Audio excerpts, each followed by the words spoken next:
Hello, I'm Isaac Hayes III, founder and CEO of Fanbase, and I'm here with a very important message. We are at a turning point in the Black community where we must have equity in the apps we use that scale to billions of dollars. But this time, we own the infrastructure, we own the culture, and we shape the future. And Fanbase is the future. Fanbase combines the free functionality of Instagram, TikTok, and YouTube into an all-in-one platform built for the evolution of social media and monetization. With over 1.4 million users, that's real proof that we are shifting the conversation of tech ownership and equity for creators. So right now, I want you to go to startengine.com/fanbase and invest today. The minimum to invest is $399. That gets you 60 shares of stock in Fanbase at $665 a share. This marks a turning point in Black ownership of social media. If we don't take this opportunity to own social media right now, we will always be customers to our own creations. And that can't go on. So once again, go to startengine.com/fanbase and invest today. We must own the platforms where our voices live, our stories matter, and where our culture drives the world. Thank you.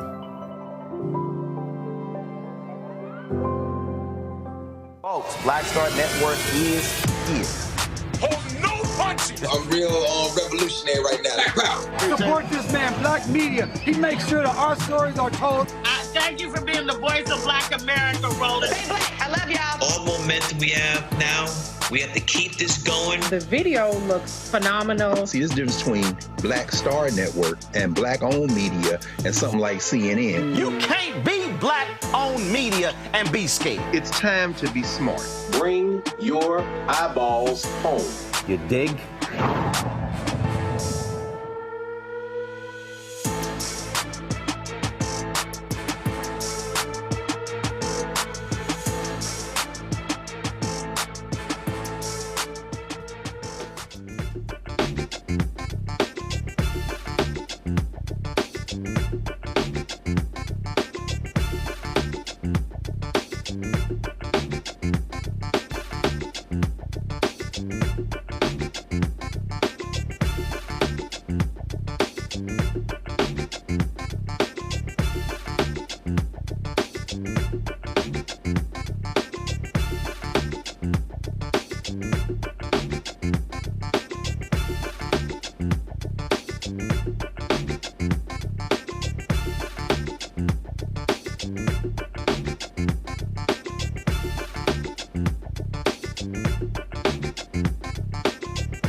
Today is Tuesday, October 14, 2025, coming up on Roland Martin Unfiltered, streaming live on the Black Star Network. Racist maggots exposed.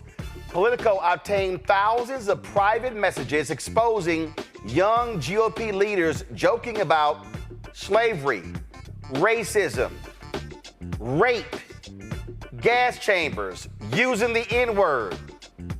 You know, we're not shocked. But guess what? They are. There's always an election happening in November. Virginia will elect its first ever woman governor. And we'll talk with the Democratic candidate right here on the show. Plus, early voting begins today in Georgia's municipal and special elections, including a closely watched mayoral race in Marietta. We'll talk to one of the candidates. Day 14, the government shutdown and the deadlock in D.C. shows no signs of breaking. Democratic Senator Cory Booker will be here for the first time in 3 years to talk about what the Senate is doing. In our Shop Black Star Network Marketplace, we'll meet the creator of the American-made, gluten-free, non-GMO, MSG-free, vegan-friendly Harmonic Chips. Damn, what does that taste like? Plus, the neo-soul community saddened with the death of D'Angelo at the age of 51. Folks, it is time to bring the funk.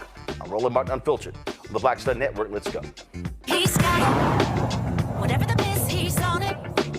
Whatever it is, he's got the scoop, the fact, the find. And when it breaks, he's right on time and it's rolling. Best believe he's knowing. Putting it down from sports to news to politics. With entertainment just for kicks, he's rolling.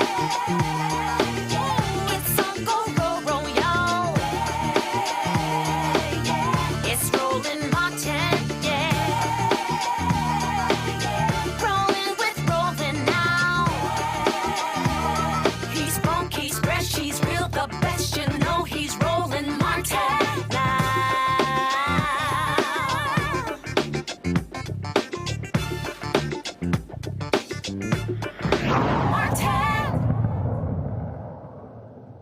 All right, folks, welcome to the show. Glad that you are here. Let's get right into this. Politico got their hands on thousands of private messages of these young GOP leaders. It was in this app called Telegram. They were joking about all sorts of different things. Gas chambers, slavery, rape, using the N-word, all sorts of stuff. Politico called the headline, "I love Hitler." Leaked messages expose young Republicans' racist chat where they refer to black people as monkeys and the watermelon people, and mused about putting their political opponents in gas chambers. Kansas Young Republicans Vice Chair William Hendricks, former Vice Chair of the New York State Young Republicans Bobby Walker, and Chairman of the Association of New York State Young Republicans Club Peter Giunta were among the Republican leaders named in the report. Giunta reportedly apologized, saying, quote, "I am so sorry to those offended by the insensitive and inexcusable language found within the more than 28,000 messages of a private group chat that I created during my campaign to lead the Young Republicans." The 2,800 pages of chats shared among Young Republicans between January and mid-August, a few of these folks no longer have jobs. Well, guess what, y'all? Here are a few of the leaked messages. Let's go to the first one. Look what it says right here. Everyone that votes no is going to the gas chamber, and everyone that endorsed but then votes for us is going to the gas chamber. When did we start bullying, dude? We have 3 solid people who can probably have them want to jump. If they vote for us, why would they be gas? When do we bring that side out? I'm going to create some of the greatest physiological torture methods known to man. Can we fix we only want true believers. Can we fix the showers? Gas chambers don't fit the Hitler aesthetic. I'm ready to watch people burn now. We got to pretend that we like them. Hey, come on in, take a nice shower and relax. Boom, they're dead. Okay. That's how we do it? Let's see here. Let's go to the next one. Yeah, I had some back and forth with the VC in Michigan. Current chair is a deer in headlights. We have a call Wednesday. Many agree. He did say, my delegates, I will bring vote. I will vote for the most right-wing person. Great. I love Hitler. Joe, did you look it up yet? Just did. Probably shouldn't have on my work computer. The Spanish came to America and had sex with every single woman. Sex is gay. Sex, it was rape. Epic. Let's go to my panel. Dr. Mustafa Santiago Ali, former senior advisor for environmental justice with the EPA out of D.C. Dr. Larry J. Walker, associate professor, University of Central Florida out of Orlando. Cameron Trimble. I'm getting lots of feedback. Is there like some machine on or something? I don't know what I'm hearing a lot. Cameron Trimble is CEO of Hip Politics Media and former White House senior advisor, also out of D.C. So, whole lot of fun stuff coming from these right-wing young Republicans. Sound just like their Jim Crow grandfathers, Cameron. Yes, we shouldn't be shocked, though.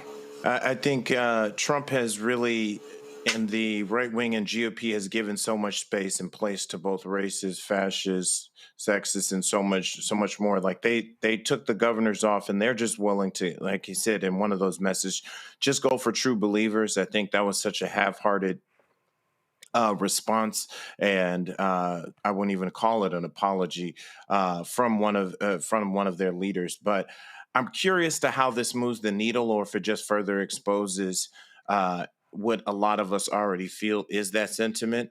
I think I'm glad that Politico and that there are still some news outlets doing this type of digging and being able to bring more of this to the light. But it just shouldn't come as a shock. It's probably just more of a confirmation of how a lot of us are already feeling about how they recruit and where they recruit and their sentiments. When we talk about this comment, can we fix the showers, go to my iPad, gas chambers don't fit the Hitler aesthetic, that was Joe Maligno, who previously identified himself as the general counsel for the New York State Young Republicans.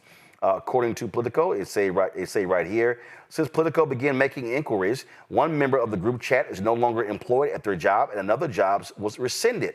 Prominent New York Republicans, including Representative Elise Stefanik and State Senate Minority Leader Rob Ortt, have denounced the chat, and festering resentments among young Republicans have now turned into public recriminations, including allegations of character assassination and extortion. And again, they found some 2,900 pages, and it was shared among a dozen millennial and Gen Z Republicans, chronicling their campaign to seize control of the National Young Republican Organization on a hardline pro-Donald Trump platform.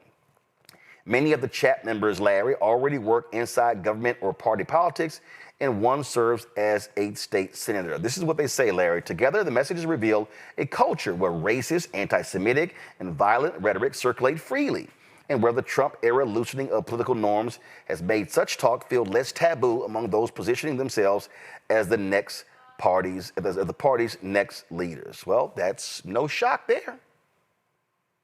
No, none of this is surprising, Roland. And one of the things I want to highlight, we're using the word young Republicans. These are all working adults. As you highlighted, some of those have lost a job. And I read the Political article. You talked about the individual that had the job offer rescinded. The other point is, and I think my colleague made that point really well, this is part of the ecosystem. This is not podcasts where you have a text thread. This is the Republican ecosystem we've seen over the last several years that they've developed, and this racist, sexist rhetoric has continued to grow. Roland, when I worked on the Hill, this kind of stuff was more fringe, right? People said it, but it wasn't like we see it on some of these major platforms, podcasts, and obviously this text thread is just another example of the kind of folks that have grown and developed and lead to this festering disease that we have in the United States for generations as it relates to racism. So none of this is surprising. Those folks should be out, as we've seen from the Political article and some of the responses we've seen from New York State officials, and publicly flogged, because this is racist. And the Republican Party has to deal with the fact that they cultivated this, and then folks like us have to deal with the repercussions. Oh, absolutely. And if you go on here, this is what they say, Mustafa, this is the Politico piece. At least one person in the Telegram chat works in the Trump administration. Michael Bartles, who, according to his LinkedIn account, serves as a senior advisor in the Office of General Counsel within the U.S. Small Business Administration. Bartles did not have much to say in the chat, but he didn't offer any pushback against the offensive rhetoric in it either. He declined to comment. A notarized affidavit signed by Bartles and obtained by Politico also sheds light on the intra-party rivalry that led the Restore War Room Telegram chat to be made public. Bartles references Wax as well. This is the person. He wrote that he did not give Politico the chat and that Wax demanded in a phone call he provide the full chat log. When I attempted to resist that demand after providing some of the requested information, Wax threatened my professional standing and raised the possibility of potential legal action related to an alleged breach of a non-disclosure agreement. My position within the New York Young Republican Club was directly threatened. But the reality is, when you look at this chat here, now, of course, they apologize. And, this guy Walker, he apologized and all this sort of stuff. And they said all kinds of things. They called folks faggot, retarded. Nigger appeared more than 250. So faggot, retarded, and nigger appeared more than 251 times combined. And they talked about some Indian woman saying, oh, she didn't bathe. Look at this here. In a separate conversation, Giunta shared that his flight to Charleston, South Carolina landed safely. Then he offered some advice for his fellow young Republicans. Quote, if your pilot is a she and she looks 10 shades darker than someone from Sicily, just end it there. Scream the no word. Really? That's who they are. That's who they are. And these are the people. Look at this here. This is the guy Bobby Walker. This is this guy Giunta. Look, the young Republicans. These are the people. Just so everybody says, these are the faces of the future Republican leaders of tomorrow. Nobody is born racist, right? You have to be taught to be racist. There are a number of psychological analyses out there that actually walk us through that.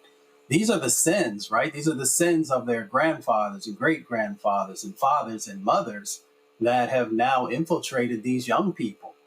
So they've learned this behavior. So if folks actually want any type of change to happen, it's not about ignoring this, right? This is now being ingrained into the next generation of their party, or at least a part of the party. So they have to take responsibility for this. But there is also responsibility when you're a young person and you're growing up. You have responsibility also for your actions. So if these are the types of belief systems that you live by, if these are the types of actions that you're willing to do, then you also have to deal with the repercussions that come from this type of behavior, this type of rhetoric, and also the actions that come out of it, because we know that there are folks in this country who are influenced by many folks who are in the political spectrum. And that means that if somebody goes out and beats somebody, somebody goes out and rapes somebody, if somebody goes out and kills somebody, and you have played a role in influencing that because you dehumanized others, then you have a responsibility for paying for the role that you played in this moment. Yeah, I mean, this is who these folks are. This is another one of them. His name is William Hendricks. This is who he is. Oh, yeah, these are people who think that they should be running the show. That's what you did. Let's pull a photo up of all of them, all 7 of them. These are the folks. I mean, look at them. Oh, boy, yeah. This right here, that's your future Republican Party. That's them right there. That's your future state senators and governors and state reps and members of the House and members of the Senate. These are the people going to be serving in the Trump administration. And just understand how these folks roll. And so you look at the language that they use, and keep in mind what you're looking at here, Cameron, is also remember you had some avowed racists that was in Trump's first administration who they fired, but they've welcomed them back into the fold. They now have jobs as well. And the White House got upset with Politico when they said that Trump's rhetoric caused this. And let's just be real clear. Donald Trump can't escape this. Donald Trump's full embrace of racism and the language that he uses has led for Republicans to say, we're good. Yo, we can say and do whatever the hell we want to because the big man, he does it. So we can do it as well. That's what's going on right now, period.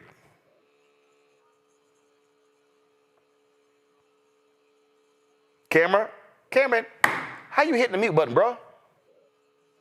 I didn't hit the mute button. My bad, bro. I'm not sure. Can you hear me? Cameron, anybody else there with you? No.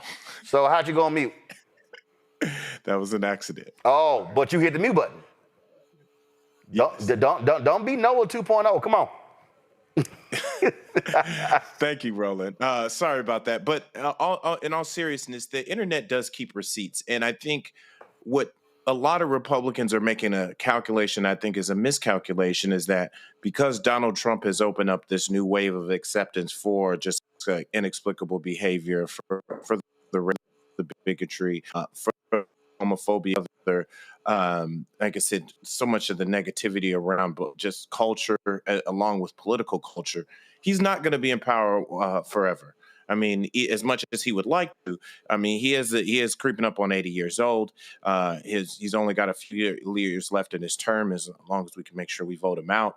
But the rest of the Republican Party, by welcoming all of this rhetoric and all of this, they're going to have to answer for this in future elections, or they're hoping they don't, but they will. And I think with these young kids and these young working adults, as it was stated earlier, have to be wary of is that just because all this is because they're in an environment now where it's okay, that doesn't mean it's going to be like that in the future. And I do hope future leaders, future opposition, future candidates, wherever they may find Cory here, like that they hold them to account moving forward. Listen, it's no longer taboo, Larry. The Republican Party, they ain't got no problem. You can be racist, you can say stuff. They're like, cool, promotion. Yeah, there's no standard and there's no bottom. And we're just a couple months into the administration. Unfortunately, Roland, we'll be talking about this for the next couple of years in terms of this won't be the last story like this. And I imagine that those stories that we talk about in the future would be far worse. But you're right. In the past, under maybe someone like, George Bush Jr., et cetera, these individuals would never have a path back into the Republican Party. But they'll take some time off.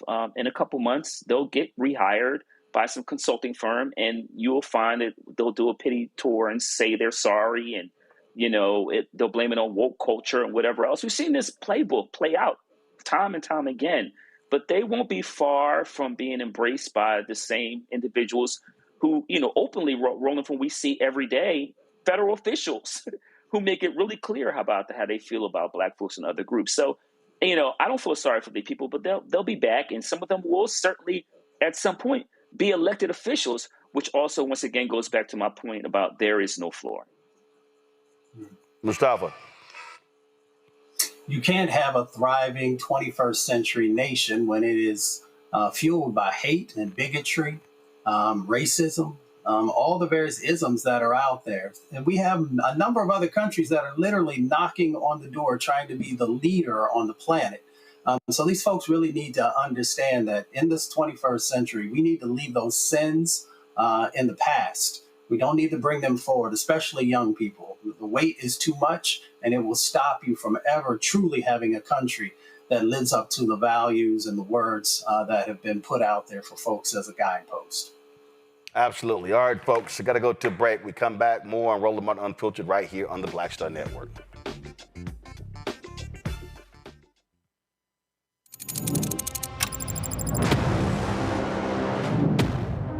Afrotech, it's a lot of beauty, a lot of brilliance, a lot of intellect, a lot of innovation. Companies that are most diverse are more profitable.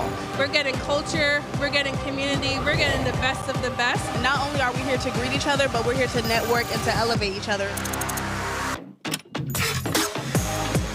Everybody from all the major tech companies here, and that means that now everybody's in the same domain.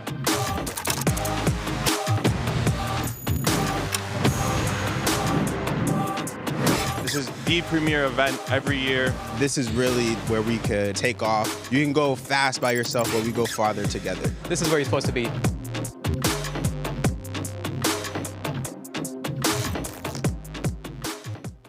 The original No Kings protest was 250 years ago. Americans decided they didn't want to live under the rule of King George III. They declared their independence and fought a bloody war for democracy. We've had 2.5 centuries of democracy since then, often challenging, sometimes messy, always essential. And we've fought in 2 world wars to preserve it. Now we have a would-be king who wants to take it away. King Donald I. Fuck that. We're rising up again this time, non-violently, raising our voices to declare no kings. I'm Robert De Niro, asking you to stand up and be counted in the nationwide No Kings protest on October 18th. Visit nokings.org to find, volunteer, or host a protest near you. We're all in this together, indivisible, with liberty and justice for all. Hello, I'm Bishop T.D. Jakes, and you're watching Roland Martin, Unfiltered.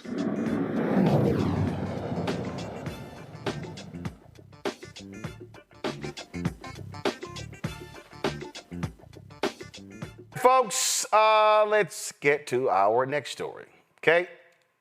It's day 14 of the government shutdown. Deadlock in D.C., no signs of breaking. The Senate just returned this evening for its 8th vote on a House-passed funding bill. Republicans need Democrats' help to meet the 60-vote threshold. Democrats are holding firm on extending health insurance tax credits. Democratic House leader Hakeem Jeffries slammed Republican leadership for keeping the House out of session, saying Democrats are ready to talk, but there has to be a willingness among Republicans to actually have a conversation. Legislative session. This is day 14 of the Trump Republican shutdown. House Democrats and Senate Democrats remain committed to finding a bipartisan path forward to reopen the government, enact a spending agreement that actually meets the needs of the American people and addresses the Republican health care crisis. The American people know that Republicans have shut the government down because of their unwillingness to provide health care to everyday Americans, working-class Americans, and middle-class Americans. The Republicans have created a health care crisis that is devastating people all across the country.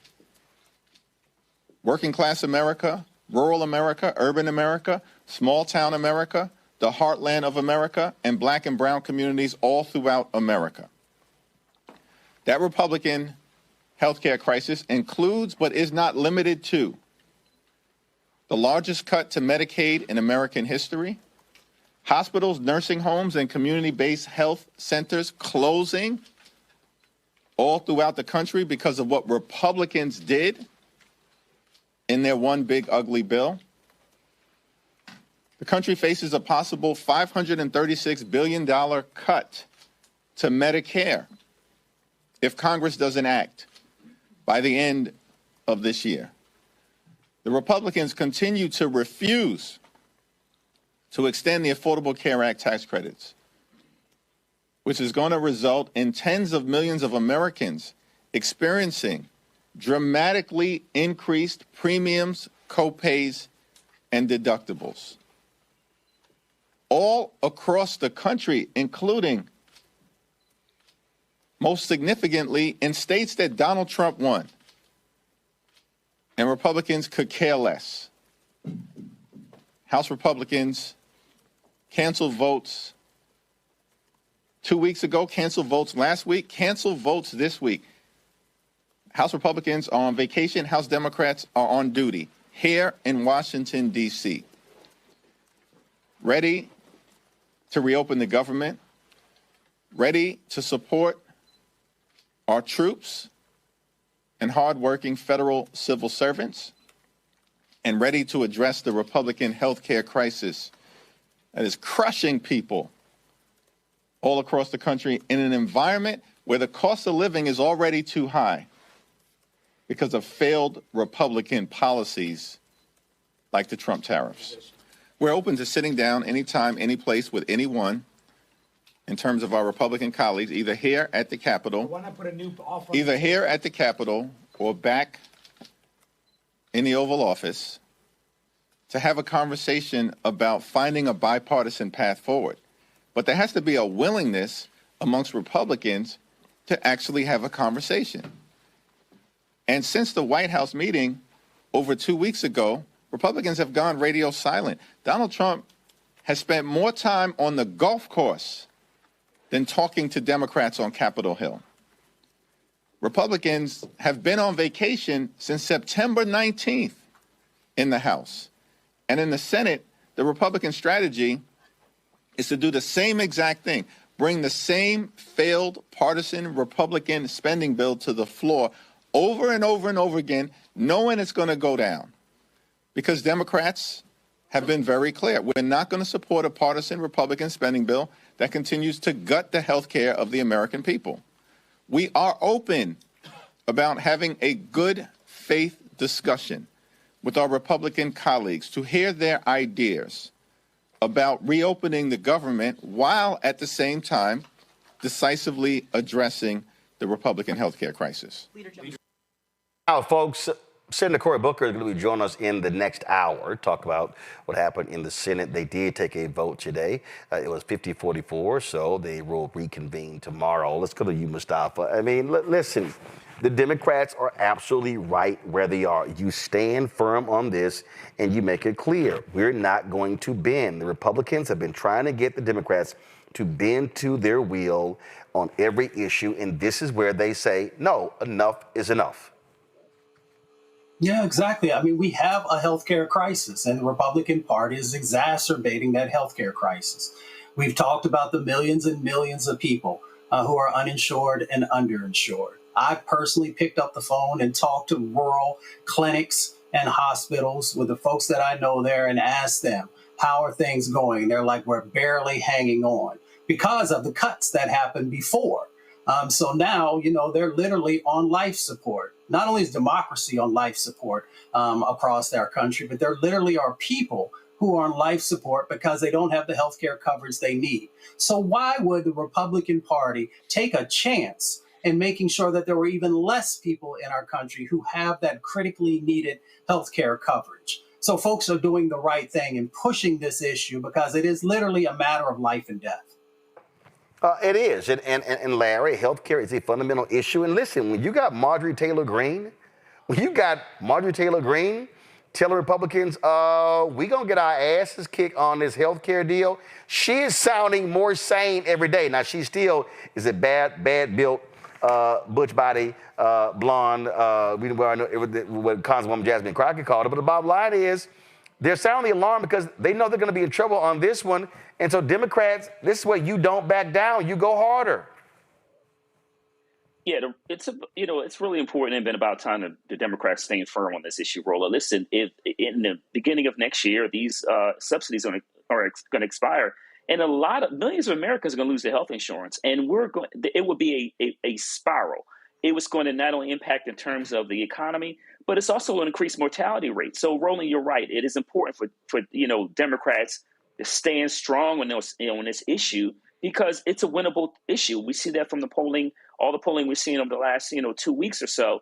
So they need to continue to fight on this issue. I'm glad Senator Booker is coming on your show because Democrats need to be on every single platform, especially talking to some of these rural voters who voted the wrong way and those individuals whose hospitals are going to close, they won't have the health insurance, and once again, the mortality rates are going to rise. Cameron, listen, Donald Trump for 4 years talked about, we're going to replace Obamacare. It's going to be great. It's going to be wonderful. It's going to be amazing. No plan ever existed. Republicans still have offered nothing, and we know they are not going to go for expansion of health care because they truly are in the pockets of big business, in the pharmaceuticals, in the healthcare industry. Yes, I think the one thing that Democrats need to do, and I'm seeing more and more of this online and on social feeds, but they've got to make sure they're hitting home, is that as they do come to D.C. and to show that they're here and ready to work, that they're still finding opportunities in this time to go back to their local, back to their districts and get on local radio. Make sure they're getting on local TV. Make sure they're talking to local content creators because they can't trust that the narrative of how this is shaping up day to day as more people get hit hard. This is definitely hitting all across America. My sister is a nurse for the military, and she's like, "Hey, I'm going without a paycheck." I have people in my family and close to me who are in the military, other places, and they're having to either go to work as essential workers without paychecks. So this pain is going to continue to have a ripple effect, but they can't just rely on social media. They can't just rely on one person. This is an opportunity for every member of Congress, every mayor, every person across the Democratic establishment. hell, even every Democratic candidate, to start hitting home and hitting hard in naming individuals who are not voting for this, individuals who are going to be directly responsible for their health care. This isn't a time that they must be ultra aggressive, pedal to the metal on making sure they define this narrative and define this to American people, and don't take for granted that people are just going to blame the Republicans.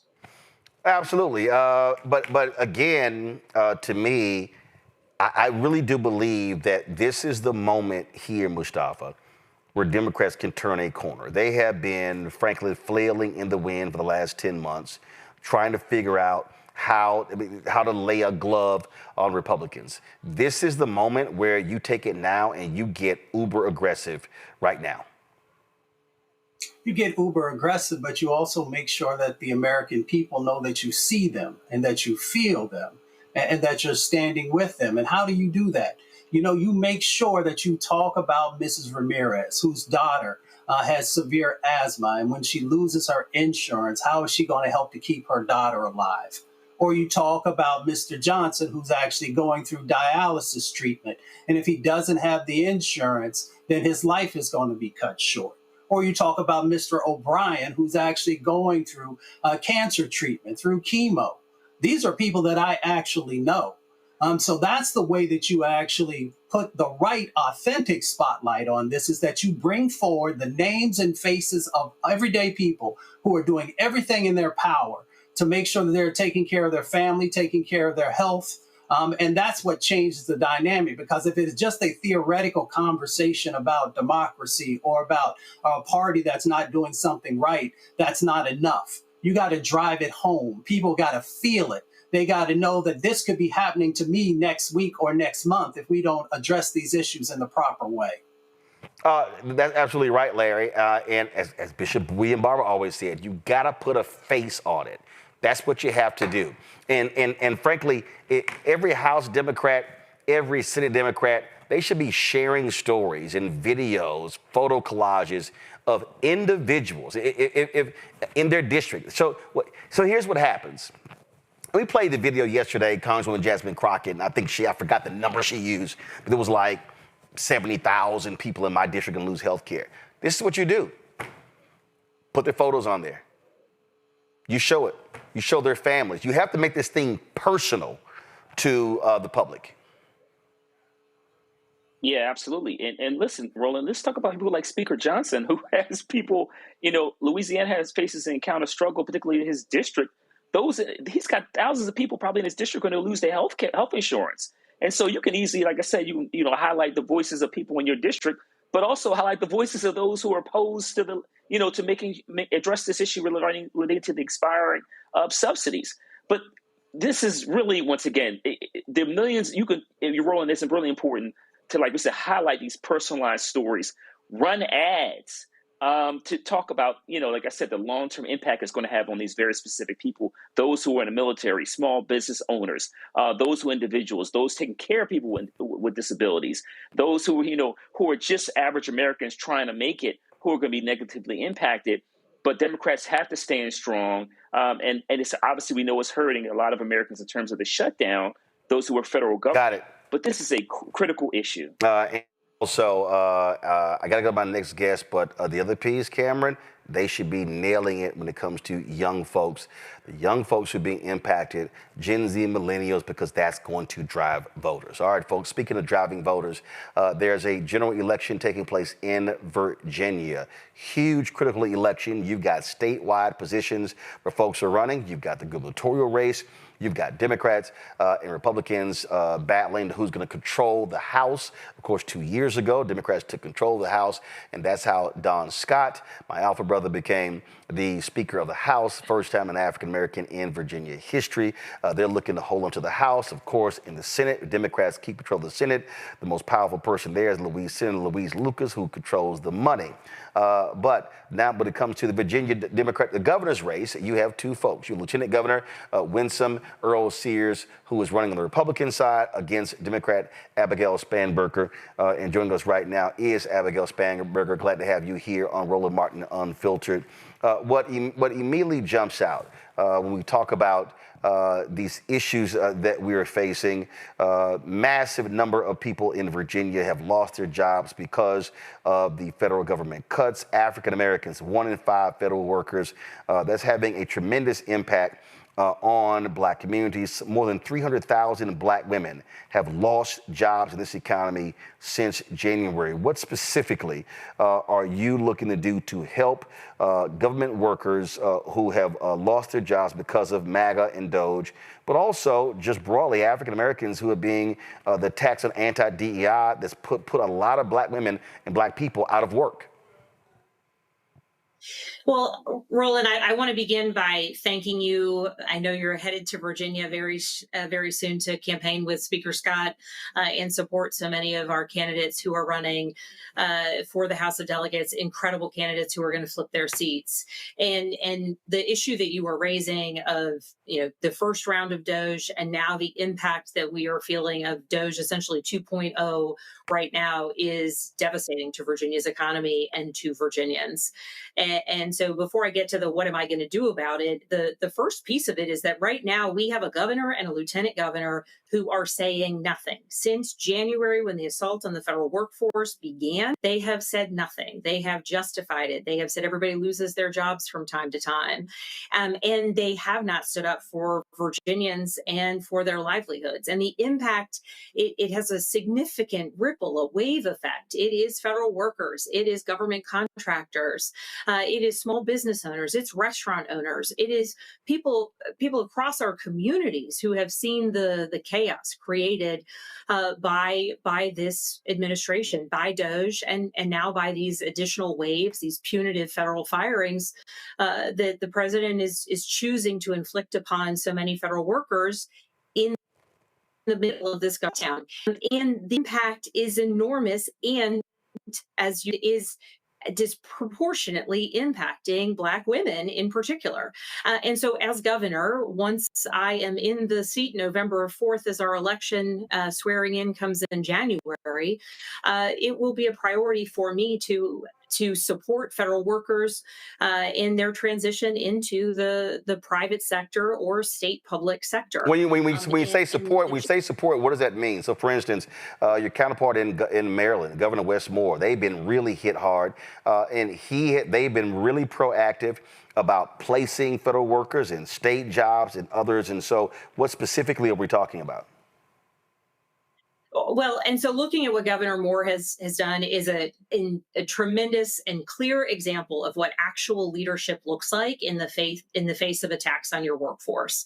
And so as governor, I will, in some cases, copy and mirror the strong efforts of what it is that he is doing, ensuring that through the office of the governor that we are prioritizing and making both prioritizing the transition of fired federal employees into state service, where that might be their choice, but also ensuring that we are, supporting the transition of the workforce. And typically what that means is when recruiting businesses to Virginia, when working with large-scale employers within Virginia, ensuring that the Virginia Office of Economic Development, ensuring that the governor's office, that a future Secretary of Commerce are focused on using among them the many great benefits of bringing business and investments to Virginia is the fact that we have an incredible workforce that is mission driven, that is focused,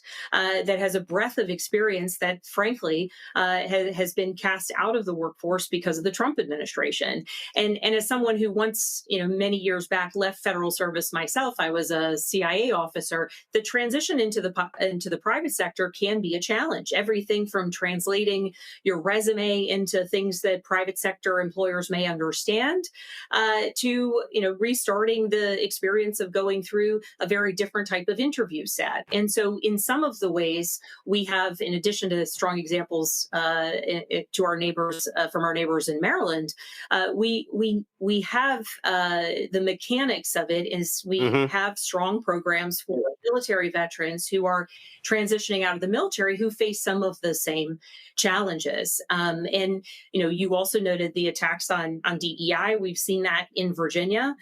particularly initially began at Virginia Military Institute. Right, and so go to my iPad. You will see the first black superintendent at VMI was forced out, and he said it was politics, not job performance. You've got Donald Trump, who in his administration constantly attacking the president of George Mason, Gregory Washington as well. And so if you're governor, what are you going to say to Donald Trump and his administration for their constant attacks on African Americans, but it also especially African American leaders in education? And African American leaders in education, whether it's General Wins or President Washington, and even President Ryan at UVA, who he's a white man, but he put in place important, valuable, really strong DEI policies in place and was forced out as a result. As governor, I'm going to stand up for the academic freedom of our institutions. As governor, I will make clear that that teaching our whole history, particularly in the Commonwealth of Virginia, is essential for the ability of all of our children and our citizens to understand, both the greatest triumphs and the greatest tragedies that have occurred within Virginia, and understanding our strengths, our greatest weaknesses, our greatest sins, and our greatest successes. And we have a governor who, at the high school level, has endeavored to erase any sort of, quote unquote, divisive history, which frankly is just history. And we have a governor who has not stood up for incredible leadership. You put the picture of General Wins up. Here's a man who attended Virginia Military Institute himself, went on to have a 30-plus year career in the United States Army, returned, kind of not necessarily seeing it was in his usual path, returned to VMI to lead the Institute at a particularly challenging time, and every year received performance related bonuses because he had brought up the numbers of recruits, right, had increased class size, was doing incredible things. And then when you look at Gregory Washington, the president at George Mason, the recognition of how much he has expanded upon and grown that institution is clear, because seeing the attacks coming for him, frankly, in large part, in the absence of a governor willing to do it, it was the business community who stood up and made clear that everything that President Washington has done has been to the great success and benefit of the larger kind of economy, right? So here, Virginia region. So here are African American leaders doing the job. They keep talking about merit, but then they're trying to take them out because they're black. I only got about 5 more minutes. I got to ask you this here. You have some robust HBCUs. To your point, we're going to be at Virginia State University on Thursday on the campus there. I did the commencement before. I've been to Norfolk State. I've been to Virginia Union and others. And what plans do you have, specific plans for investment in these universities? When I travel to a lot of these HBCUs, when I look at facilities, look, University of Virginia looks a hell of a lot different than Virginia State, than Norfolk State. When I even in private HBCUs, and the reality is, when we start talking about black doctors and black engineers and black lawyers, they're coming out of disproportionately HBCUs. Now they're going on to predominantly white institutions for graduate programs. But for what type of investment are we talking about if you are a governor that these HBCUs can expect to train the next generation of leaders?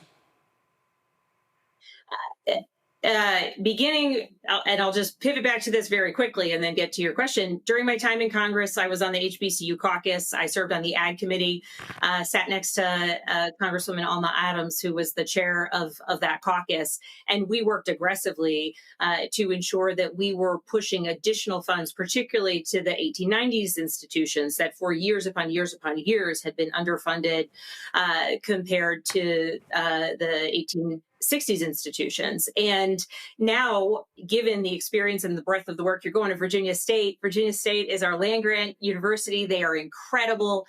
The president there, the Dean of the Agriculture Department. Everybody's fantastic. I hope you enjoy your time there. But we have seen what happens after decades and decades and decades of underinvestment. Certainly not just in our land grant institutions, but in our HBCUs more broadly. As governor, I have already made a commitment to ensure and to aggressively work. And you mentioned Louise Lucas, who is the head of our Appropriations Committee in the Senate, and the leader of the Appropriations Committee in the House of Delegates. And don't forget the biggest supporter for HBCUs is a man from Virginia, Congressman Bobby Scott. He's responsible for, yes, there's Alma Adams, but your former colleague Bobby Scott deserves a lot of that credit for those billions going to HBCUs. Virginia's 3rd district. Virginia's 3rd, and certainly with Norfolk State and Hampton in his district or in his region, I'm trying to think before and after redistricting, has been an extraordinary advocate. And so I have spent a tremendous amount of time, in addition to my commitments to ensure that we are really meeting the needs and pushing more funding to HBCUs. I was down at Norfolk State in the last month or so talking to some of their board members. And the amazing thing is they continue to grow numbers because it's an incredible school. And people across the country want to come to Virginia because we have 5 HBCUs. And they're incredible. We've got 2 publics, 3 privates. Yep. They're big, they're small, they're land grants, everything. But they are still putting students in hotels because they do not have the physical infrastructure. And that's happening at HBCUs around the country. Yep. And that's a real challenge. And so ensuring that we are seeing it both in the recognition of the value that they bring to Virginia. You look at the numbers of the members of our General Assembly. So many of our members of the General Assembly leadership are themselves graduates of HBCUs, either undergrad or later went back for graduate school. And ensuring that we recognize the value of HBCUs from an educational perspective. But the argument that I will always make to the broader Commonwealth is they're drivers of our economy. People come to Virginia because of our HBCUs and stay in Virginia and create businesses and grow businesses and are innovators. And the examples are just limitless of people who have carried on that journey, and ensuring that when someone arrives with a dream of going to Hampton or a dream of going to Virginia Union, that their experience from start to finish needs to be one that is one of success, because frankly, the presidents are doing the work, the professors are doing the work, and it's places where some of those state supports have fallen short in the past that make it so someone might transfer out, or they might leave what had otherwise been their dream school. And that's to the detriment of that student, to the detriment of the HBCUs, but I would argue to the detriment of kind of Virginia as a larger entity, and ultimately down the road an economy. Last question for you. Obviously, Democrats want to sweep all statewide seats. You're running for governor. You've got folks running for lieutenant governor. You've got Jay Jones running for attorney general. African American, had him on the show as well. Is this still a unified ticket? Do you still stand with him with all of this, with this text messaging controversy? I'm hearing from black voters out there. They saw how Democrats stood behind Ralph Northam. They saw what happened to Justin Fairfax. And so do state or Virginia Democrats, are you still unified standing with Jay Jones as a unified ticket running in November? Well, I would note, and this was some time ago, but at the time, there were many of us who had put calls on the governor then to step aside. As it relates to the current circumstance with Jay Jones, when the text messages first came out, I had a conversation, a good conversation with Jay, where I spoke very frankly, and he spoke very frankly. And to his credit, he spoke very clearly about these text messages, about the fact that, I think he said that they made him sick to his stomach to go back and read. And for me, I very publicly denounced them. I found them to be, abhorrent, and particularly at a time in this moment where we've seen heightened violent rhetoric, and certainly we have seen politically motivated murders and throughout the summer more recently. It's incredibly important that everyone be very clear-eyed in our denunciation of any violent rhetoric. And again, he has apologized. He has stated that so plainly. Notably, the Republicans who just made this information available held on to it for years and years and years. And so if they had wanted to make this known earlier, I question their motives in waiting until October. And importantly, as I mentioned at the debate with my opponent, on the Democratic side of the aisle, we will denounce violent rhetoric, whether it is our friends or our political opponents who are uttering it. And importantly, on the other side of the opponent, or whether it's Jay's opponent, they will only denounce the violent rhetoric when it comes from Democrats. And even my opponent routinely me her enemy, and it's the type of rhetoric that I think, not to mention, of course, everything that the president says on a regular basis. Mm-hmm. And so, Virginia voters know what's at stake. We're all campaigning hard, and we're going to win, and we're going to sweep our statewide seats. We're going to flip all 3 of them, and then we're going to work hard and do the things that we promised to do. And I think there's an earnestness and an importance when we hear someone who, recognizes that they, made a mistake, or they said something they shouldn't have said, or even when taken out of context, that, I think Jay's willingness to take accountability and be very clear-eyed about it speaks to his character. And I think that as Virginians are going about making, their decisions about who to vote for, they'll take that into account, and they'll look at who has stood up for them and who has not. And the role of Attorney General it's a decisive and important one. And so moving towards this November, I do believe we're going to flip all 3 seats. And I believe that Jay is doing the work of endeavoring to rebuild trust and to earn the trust of voters. And certainly, as we head towards November, I want to keep talking about my race. I know he wants to keep talking about his race, and Gonzalo the same. And we want to ensure that we flip a number of the seats in the House of Delegates as well in the process. So I appreciate that. Last point, earlier you were mentioning HBCUs. Let's not forget when the Biden administration came out with their report, they said that there were 16 states where HBCUs were underfunded between 1987 and 2000. Virginia State is owed $277.5 million. The Virginia General Assembly needs to properly give them that money. That's money that they were cheated out of that went to other universities. So as opposed to any new money, that money should be repaid. So I would hope you will commit to that as governor for them to get it. And so the other states on here are Tennessee, North Carolina, Florida. I've been to a lot of them. Tennessee is $2.1 billion. But this is a perfect example of one of the reasons HBCUs have been underfunded, because they were cheated out of land grant money that was supposed to go to them that went to predominantly white institutions. So if you win, I hope that becomes a priority to put it in the budget for them to fund Virginia State and give them that money. That is a priority. And as you're going to Virginia State, I would say one more thing, just as an incredible example, I think, for the rest of the country. Virginia State and Virginia Tech in recent years have begun working together in a partnership that is extraordinary, that benefits Virginia Tech, that benefits Virginia State, and most importantly, benefits agricultural research across the Commonwealth of Virginia. And it is a model for the rest of the country. That is in no way to kind of look past the historical funding challenges that Virginia State has faced and the realities of what that means today.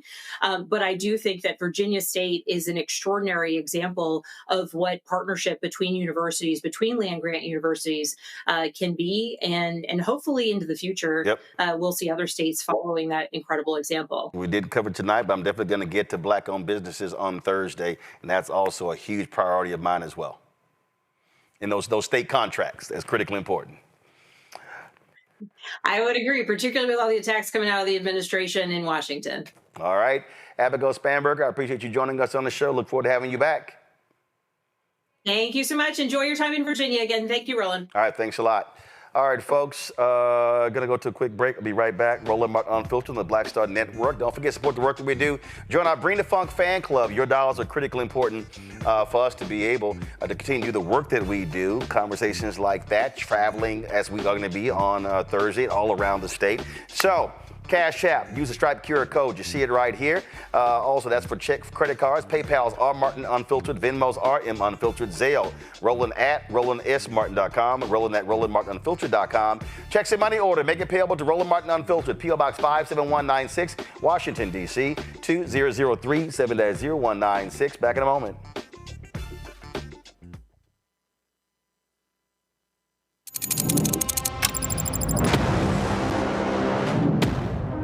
Afrotech, it's a lot of beauty, a lot of brilliance, a lot of intellect, a lot of innovation. Companies that are most diverse are more profitable. We're getting culture, we're getting community, we're getting the best of the best. And not only are we here to greet each other, but we're here to network and to elevate each other. Everybody from all the major tech companies here, and that means that now everybody's in the same domain.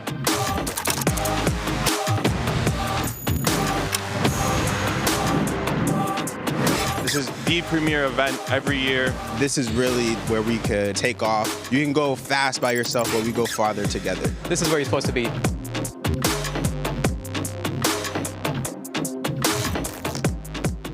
The original No Kings protest was 250 years ago. Americans decided they didn't want to live under the rule of King George III. They declared their independence and fought a bloody war for democracy. We've had 2.5 centuries of democracy since then, often challenging, sometimes messy, always essential. And we've fought in 2 world wars to preserve it. Now we have a would-be king who wants to take it away, King Donald I. Fuck that. We're rising up again this time, non-violently, raising our voices to declare no kings. I'm Robert De Niro, asking you to stand up and be counted in the nationwide No Kings protest on October 18th. Visit nokings.org to find, volunteer, or host a protest near you. We're all in this together, indivisible, with liberty and justice for all.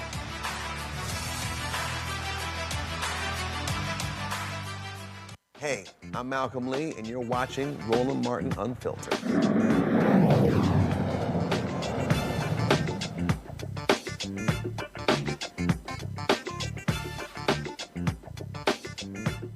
Quickly go to my panel. I'm going to start with you, Larry. The question there, again, you got this race going on in Virginia. You heard Abigail Spanberger there. And bottom line is, you know how we do. We don't ask black-specific stuff. That's always important. But this is an example where, again, as when it comes to the interest of black voters, our job is to challenge folks and to step up. Because what we are seeing is a massive attack by MAGA on black political leadership. And they want to take folks out all across the country. And we've got to have white politicians, white female politicians, standing up and speaking specifically to the interests of African Americans and not speaking in general terms, especially when they want our vote. Absolutely. You got to hold these folks accountable. And you did that in an interview. You talked about what happened with VMI, but also you mentioned Virginia, obviously, like Maryland. You know, I lived in D.C. for years, DMV for years. There are a lot of black folks who have lost jobs via what's happening in the federal government. Before, what's happened recently with the shutdown, before that, we talked about the hundreds of thousands of black women that lost jobs nationally. So I'm glad you pushed her on that role. And the other thing is, you talked about the importance of HBCUs. Obviously, there's several in the state of Virginia, but she's right. We saw from, the Biden administration a study a couple years ago, but also United Negro College Fund has put out several studies in terms of the economic impact that HBCUs have on each state, particularly Virginia. So they drive the economy. So it's critically important that we close the gap. She mentioned Virginia Tech and VSU. We got to make sure they close that funding gap that has existed for decades to make sure these institutions continue to thrive, educate black students in agriculture and various other, STEM and other fields, and give black students the opportunity to fill important jobs in the United States. When we talk, Cameron, about the future, again, here, we talk about politics. Listen, big business is directly tied to politics. So on the federal level, on the state level, the county level, the city level, it does not matter. And again, we look at how we advance our interest. It's going to be important to ask these questions, and I appreciate Abigail Spanberger answering them. But then when the election is over, it's important for African Americans to press that. When we talk about that $277.5 million, that needs to be a priority. Black Virginians should be saying to leaders in Virginia, and here's the deal. She wins, here's what's gonna happen. Senator Louise Lucas is gonna control the money in the Senate. You got Speaker Don Scott in the House. You're gonna have a Democrat, Abigail Spanberger, in the governor's mansion. Trifecta. And to me, that should be the case. They should be putting that money in the budget. Again, that's $277.5 million. That's not new money. That's old money Virginia State should be getting. And then there should be a robust proposal to upgrade the state's HBCUs public, but also there's work that can be done private as well. Yes, Roland. I know I'm repping Howard today, but I want to give a major shout out to Hampton University because this issue is personal to me. My younger sister is a Hampton graduate and has been living in the Hampton Roads, Hampton, Virginia area. Her and her husband, who's born, and his entire family is from that region. I'm glad you pressed that and quoted that number because this is an opportunity, and this is if the Democrats are able to win that trifecta. This is a masterclass and an opportunity for us to show how we not only get people in office, but hold them accountable to this. And Democrats wonder why there has been such tepid response to some of the party messaging over time. It is because when it seems like you have all the boxes checked and you're able to push through things that core constituencies want, that it needs to happen.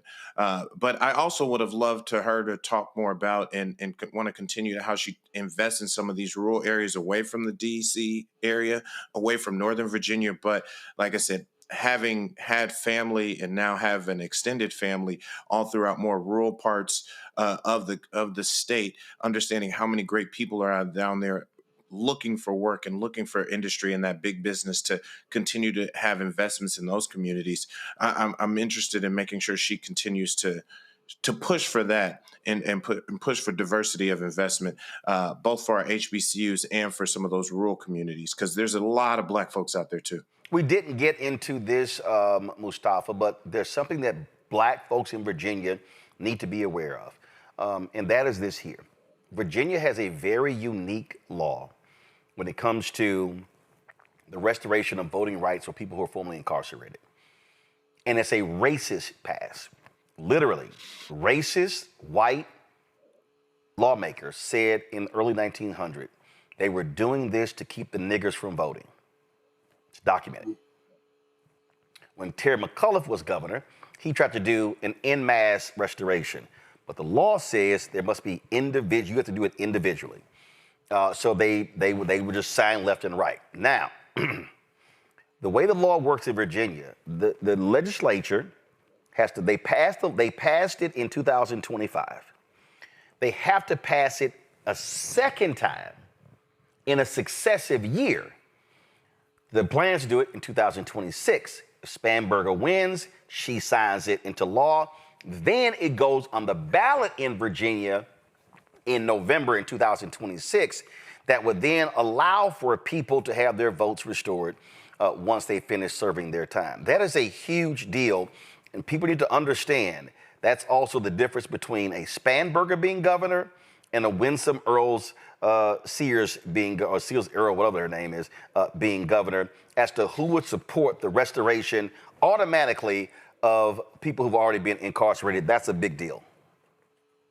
It's a big deal, and it also has to be on their platform. So they have to bring it forward. They have to make sure that people understand why it's so incredibly important and how it also leads to all these other issues that are so critical inside of our communities. Because if we can make sure that we have more folks who are voting, right? They're voting for whomever they feel is the best candidate for them. But then that also helps us to deal with the infant mortality rate, which is 2.5 times higher in Virginia than it is for white infants in Virginia. It also deals with education, not just that we're talking about college just a second ago, but it also gives us an opportunity to make sure that we are doing what's necessary both for public schools and charter schools, and making sure kids are in AP courses and all these other types of things, which helps you to not end up losing your rights because you are incarcerated to begin with. I can go down the list of why this is incredibly important and how it is tied to many of the other issues that are inside of our community, but you have to bring it forward.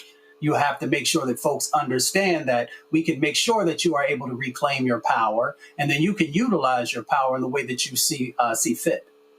So just so folks know, and this is a story right here, Virginia is the only state that permanently disenfranchises voters with a felony conviction.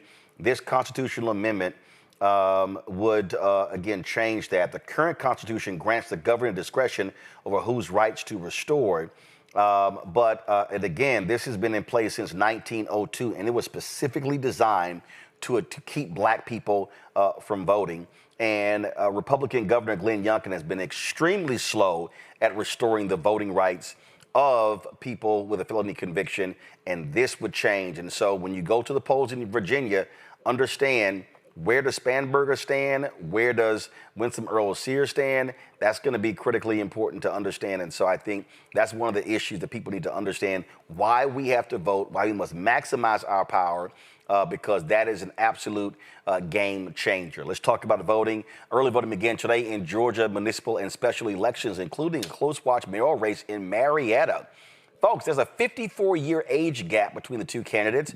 You have 78-year-old incumbent Steve Thunder Tumlin and 24-year-old challenger Sam Foster. Tumlin, a lifelong Marietta resident, touting his record in education and fiscal management. Foster, an IT engineer and nonprofit founder, says it is time for new leadership, and he's focused on affordable housing, safer streets, and better public transit. The Gen Z challenger has actually outraised the longtime mayor, Sam Foster, joins us now from Marietta. Glad to have you on the show.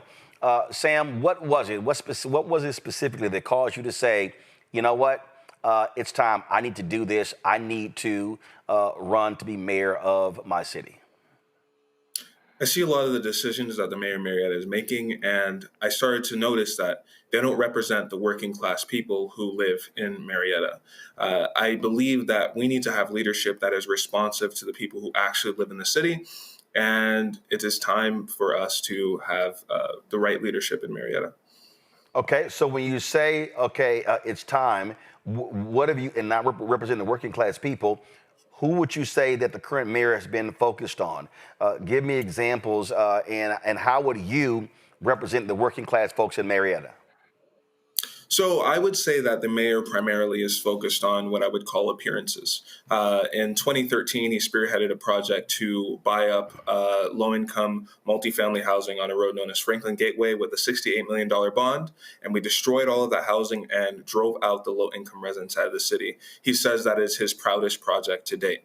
He also says that if you make the city too affordable, you make it unlivable. So he has this pattern of advocating for appearances, tourism in our downtown area, while also wanting to drive out low-income residents out of our city, and he defines that as success.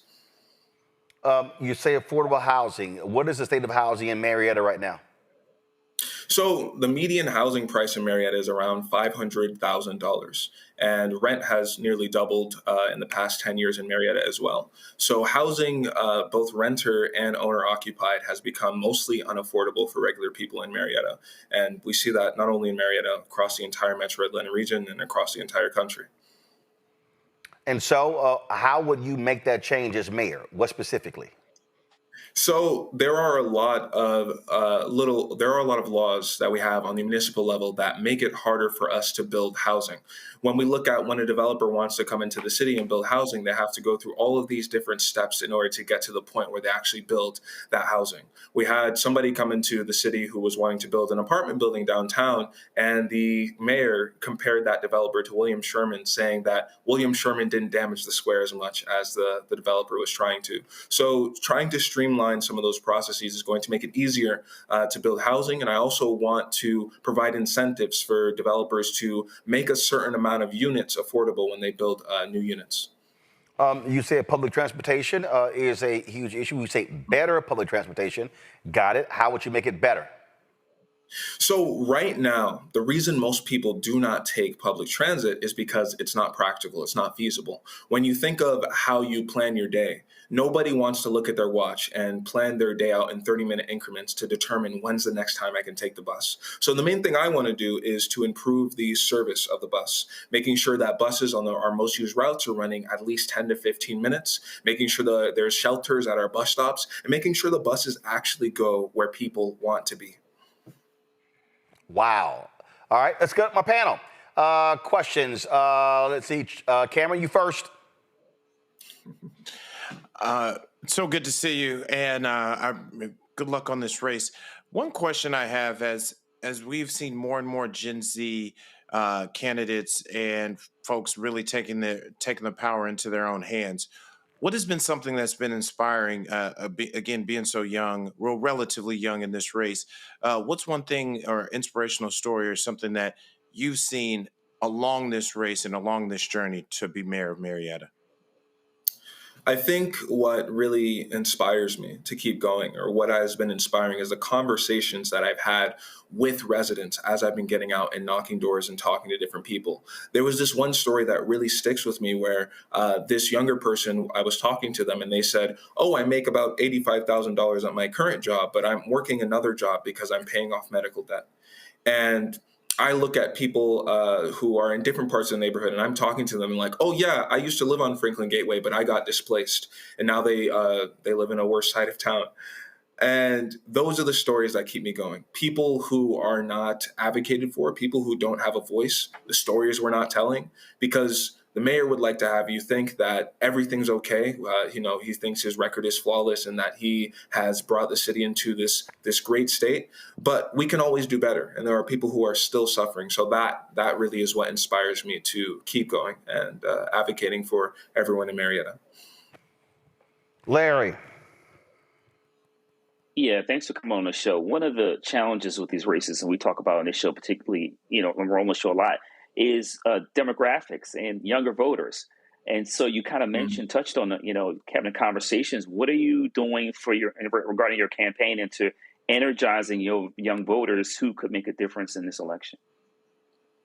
So we're really getting out there and knocking doors. That is the primary way we're going to be reaching voters. But we also have a very large social media presence, which was not something I intended to happen, but it ended up happening. And that has reached a lot of younger people. I've had a high school student, a senior, saying, you're going to be the first person I'm voting for, and they're 18. So really getting out there and directly reaching voters through texting, door knocking, all of the different methods of direct voter contact. That's what we're going for. And whether you're young or old, that's really how we're going to reach people. And guys, all right. We had a technical issue, so let's do this here. We're going to fix this real quick so he can finish answering Larry's question, then Mustafa's question. So let me go to a break. We'll be right back on Roland Martin Unfiltered on the Black Star Network.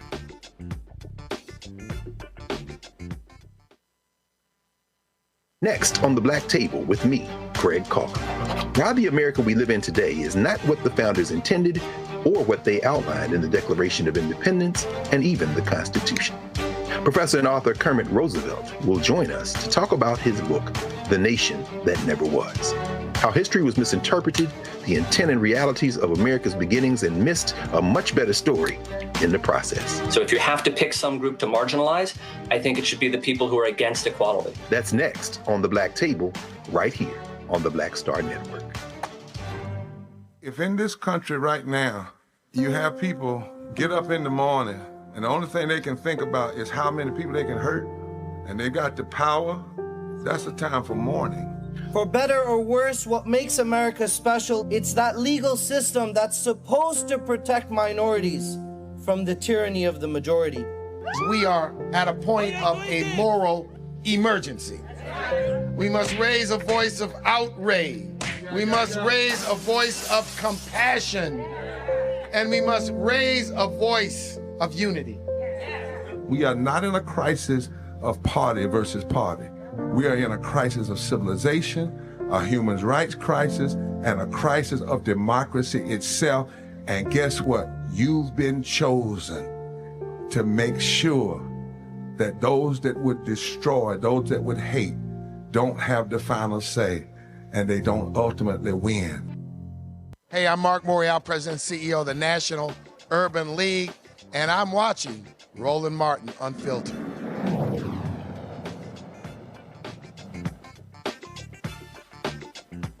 All right, Sam Foster, we've been back. Go ahead and finish answering the question, and then we will then take the final question. I forgot the question. Larry, restate your question. Yeah, well, what are you doing to energize young people to come out and vote?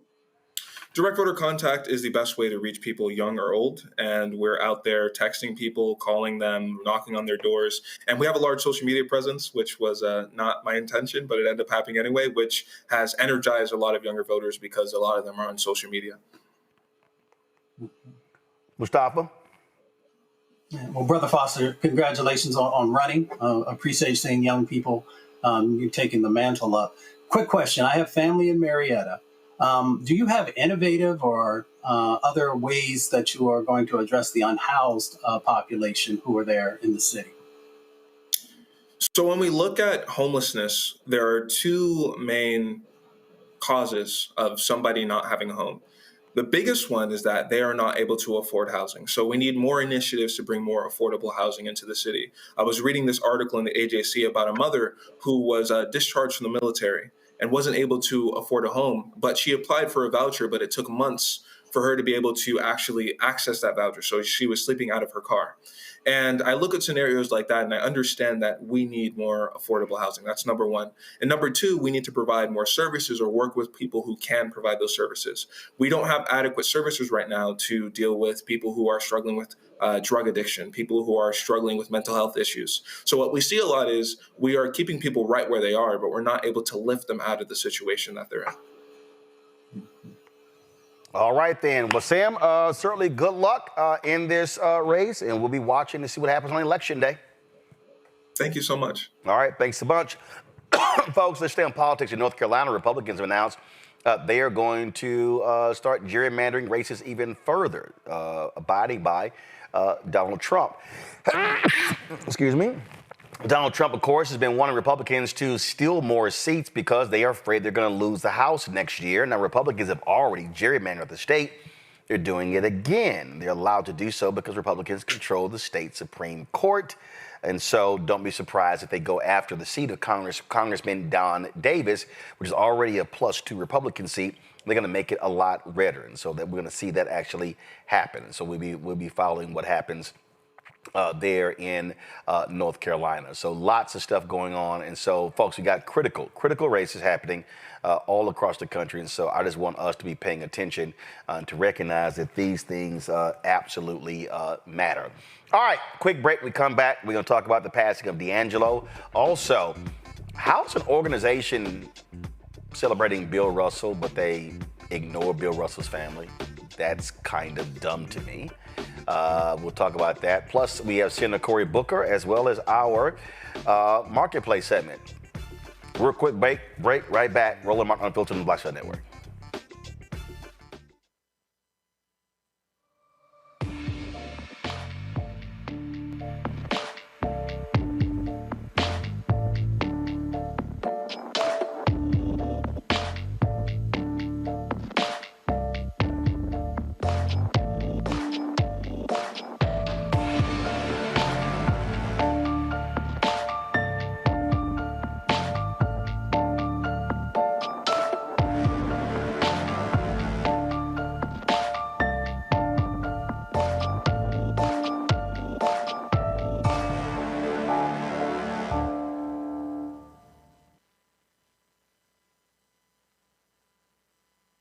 Hi, I'm Swing Cash, Basketball Hall of Famer, and you're watching Roland Martin Unfiltered.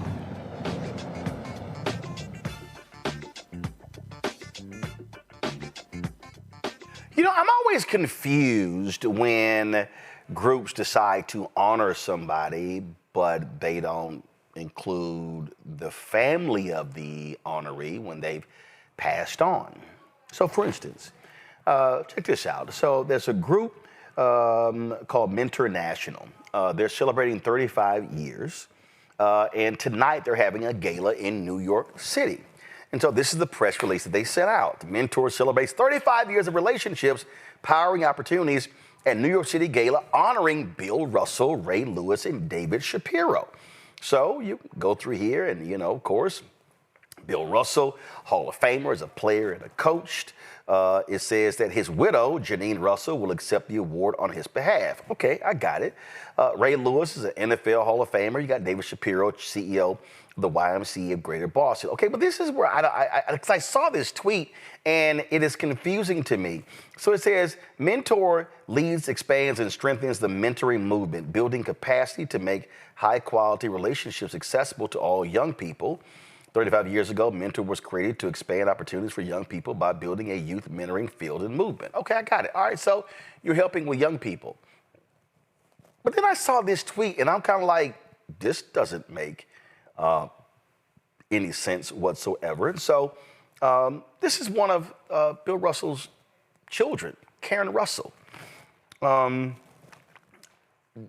Look at this here. And again, it makes no sense to me, and I don't understand how you can be a youth organization and you are, you know, honoring Bill Russell, but then you don't actually include the children of Bill Russell.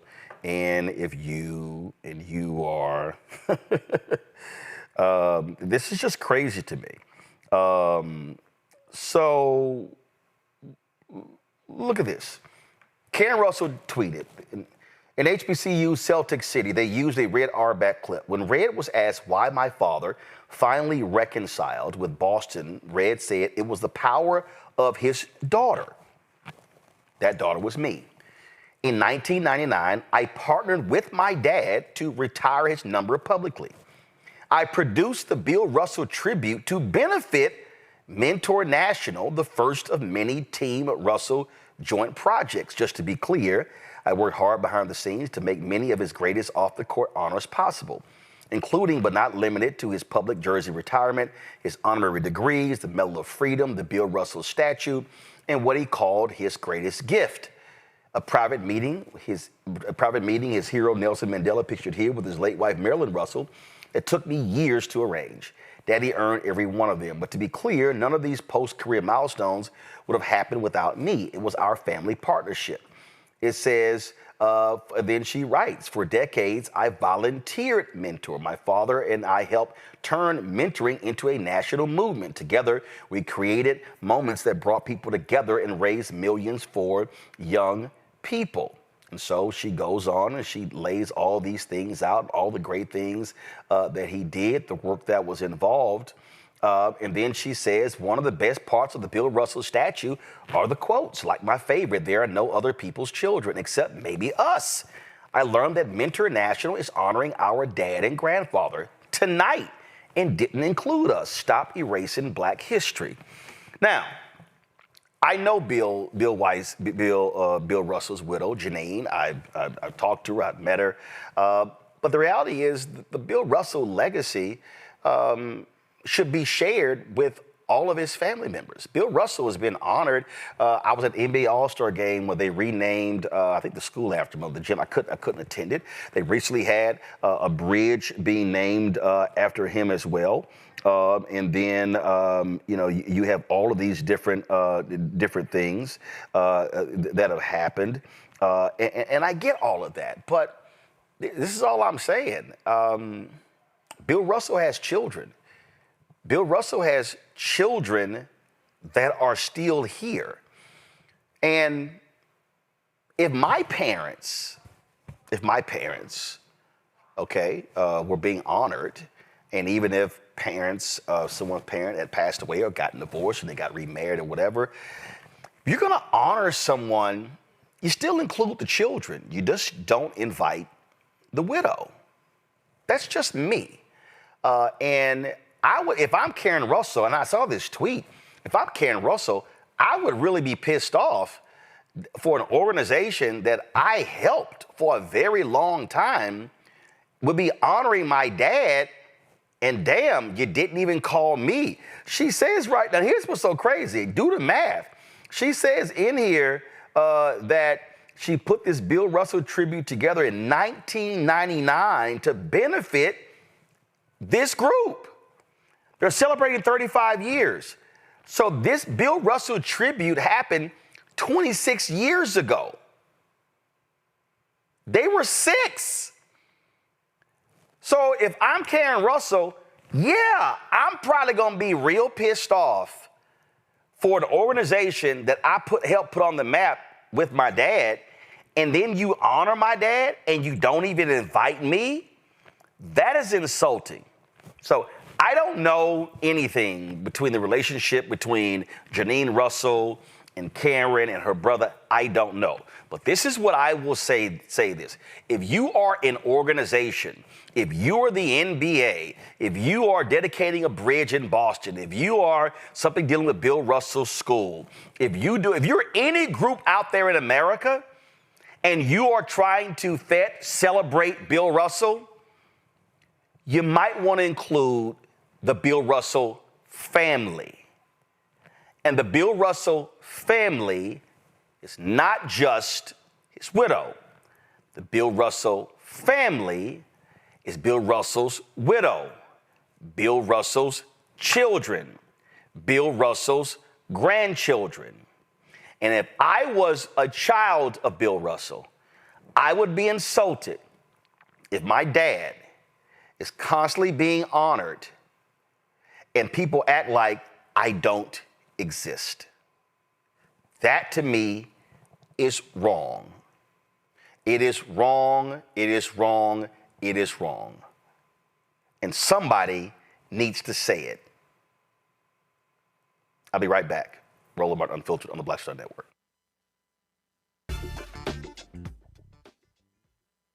Next on the Black Table with me, Craig Coker. Why the America we live in today is not what the founders intended or what they outlined in the Declaration of Independence and even the Constitution. Professor and author Kermit Roosevelt will join us to talk about his book, The Nation That Never Was. How history was misinterpreted, the intent and realities of America's beginnings, and missed a much better story in the process. So if you have to pick some group to marginalize, I think it should be the people who are against equality. That's next on the Black Table, right here on the Black Star Network. What's up? It's the MCEO Talib Kweli. You are checking out Roland Martin Unfiltered.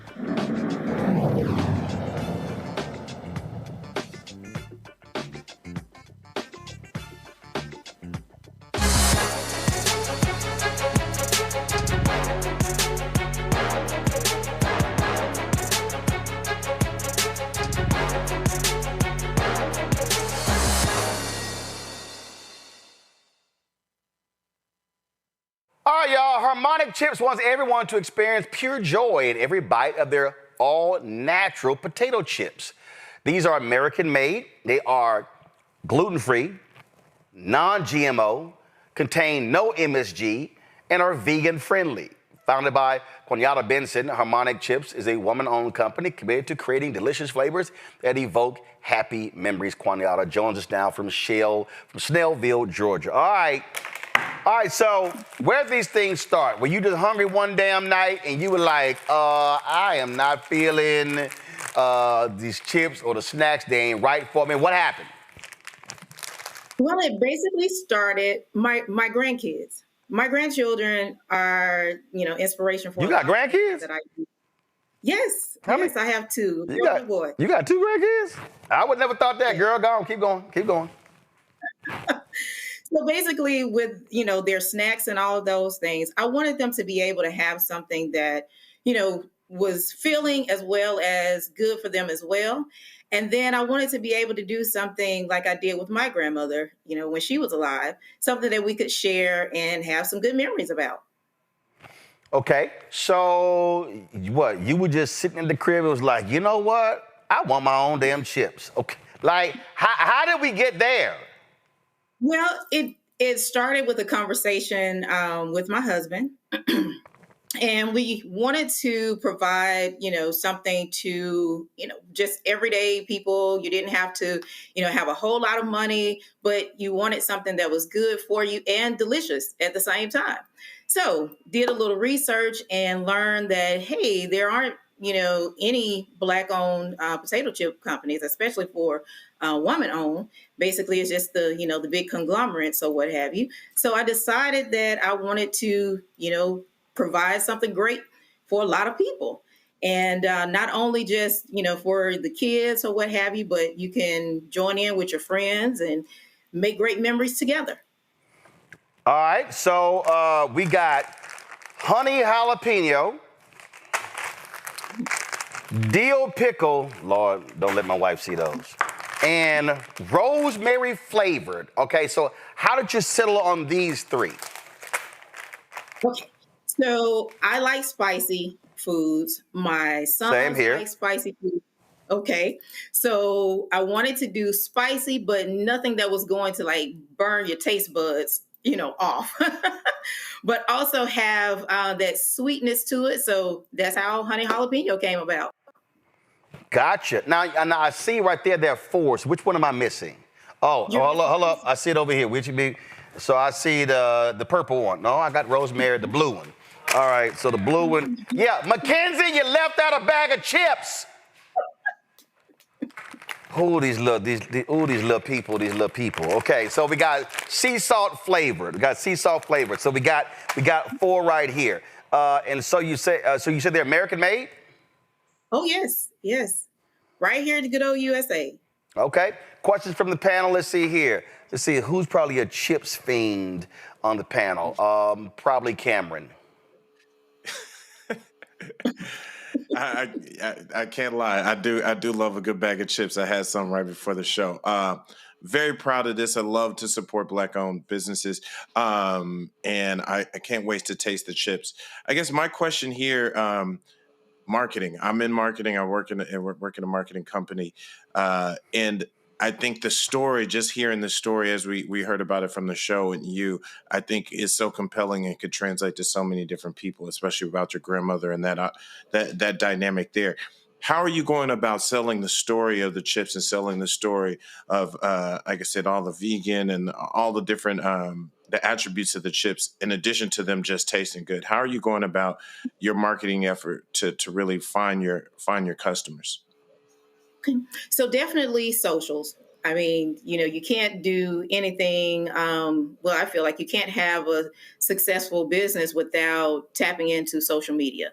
So we're definitely, we have a social media presence. We're doing some online marketing as well. We also, have a lot of people giving reviews and so forth. We are in the Atlanta airport, so we're getting foot traffic that way as well. And, just trying to do utilizing every avenue possible to get the word out. Cool. Larry. Yeah, I'm a big chips person also. So question I have is in terms of what kind of growth are you expecting over the next few years?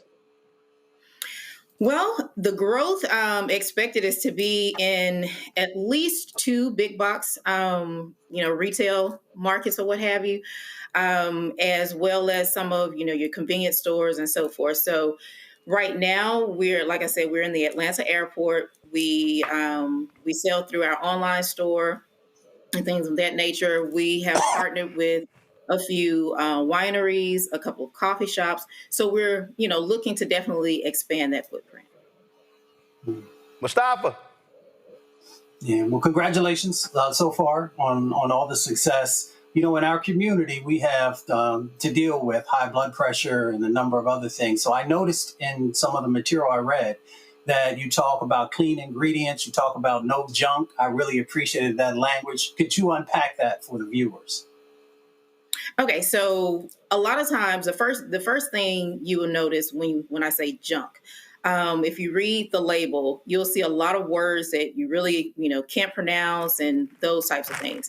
For me, that's the first sign that, hey, there's a lot of fillers or preservatives and so forth.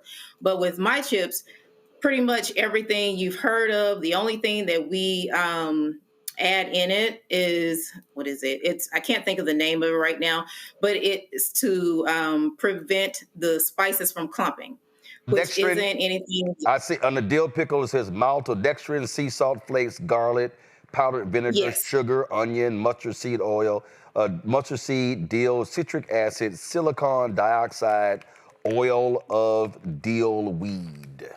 That's the Yes. under the dill pickle. Go ahead. Yes, sir.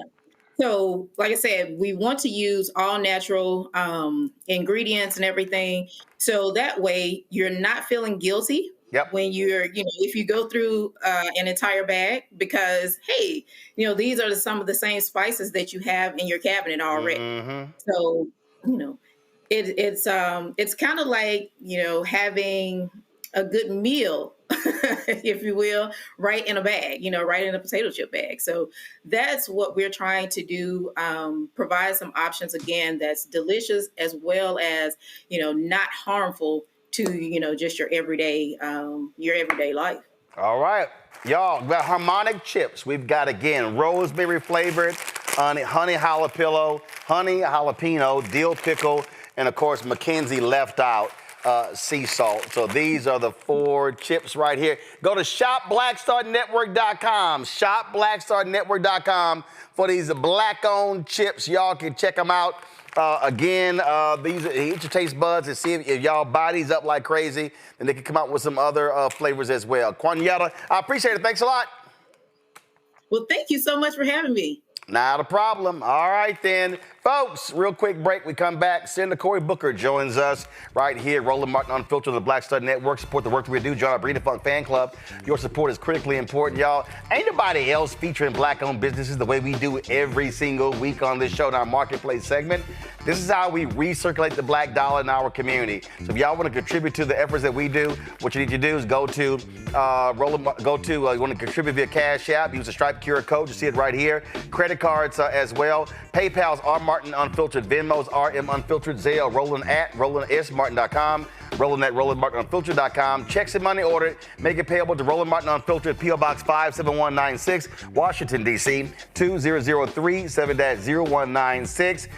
Folks, we're going to play the Afrotech commercial next. We come right back. Senator Cory Booker, who had the nerve to come on my show without a pocket square. I'll deal with that in a moment.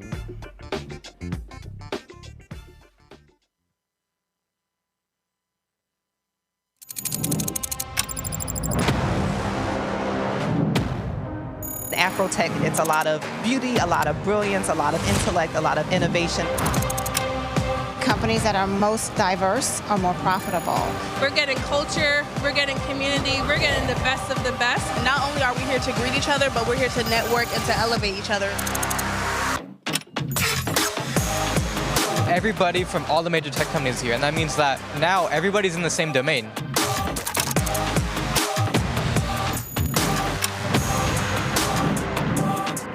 This is the premier event every year. This is really where we could take off. You can go fast by yourself, but we go farther together. This is where you're supposed to be.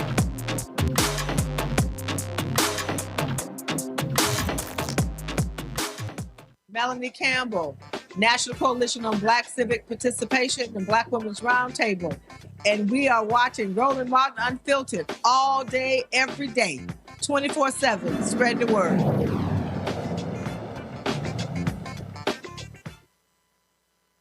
Folks, as we said in the last hour, the government shutdown continues. Senate Democrats and House Democrats have remained firm on the issue of health care.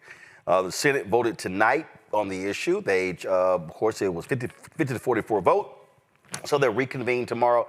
Joining us right now, Senator Cory Booker. Senator, glad to have you on the show. Man, it's been too long. Last time you were here 3 years ago. So we got to do this a lot more often. Hold on, Roland. We know each other a long time. I just got to call you out on it. Why do you need Roland Martin Unfiltered? I have never met you. Easy. You were filtered. I've never met you when you were filtered. You were always unfiltered. Right, but it's for the people who don't know me and the people who I can't text on their cell phone because some people keep changing their number. I have never dodged you, man. I will give you my new number. Yes. Not if you're live on the air.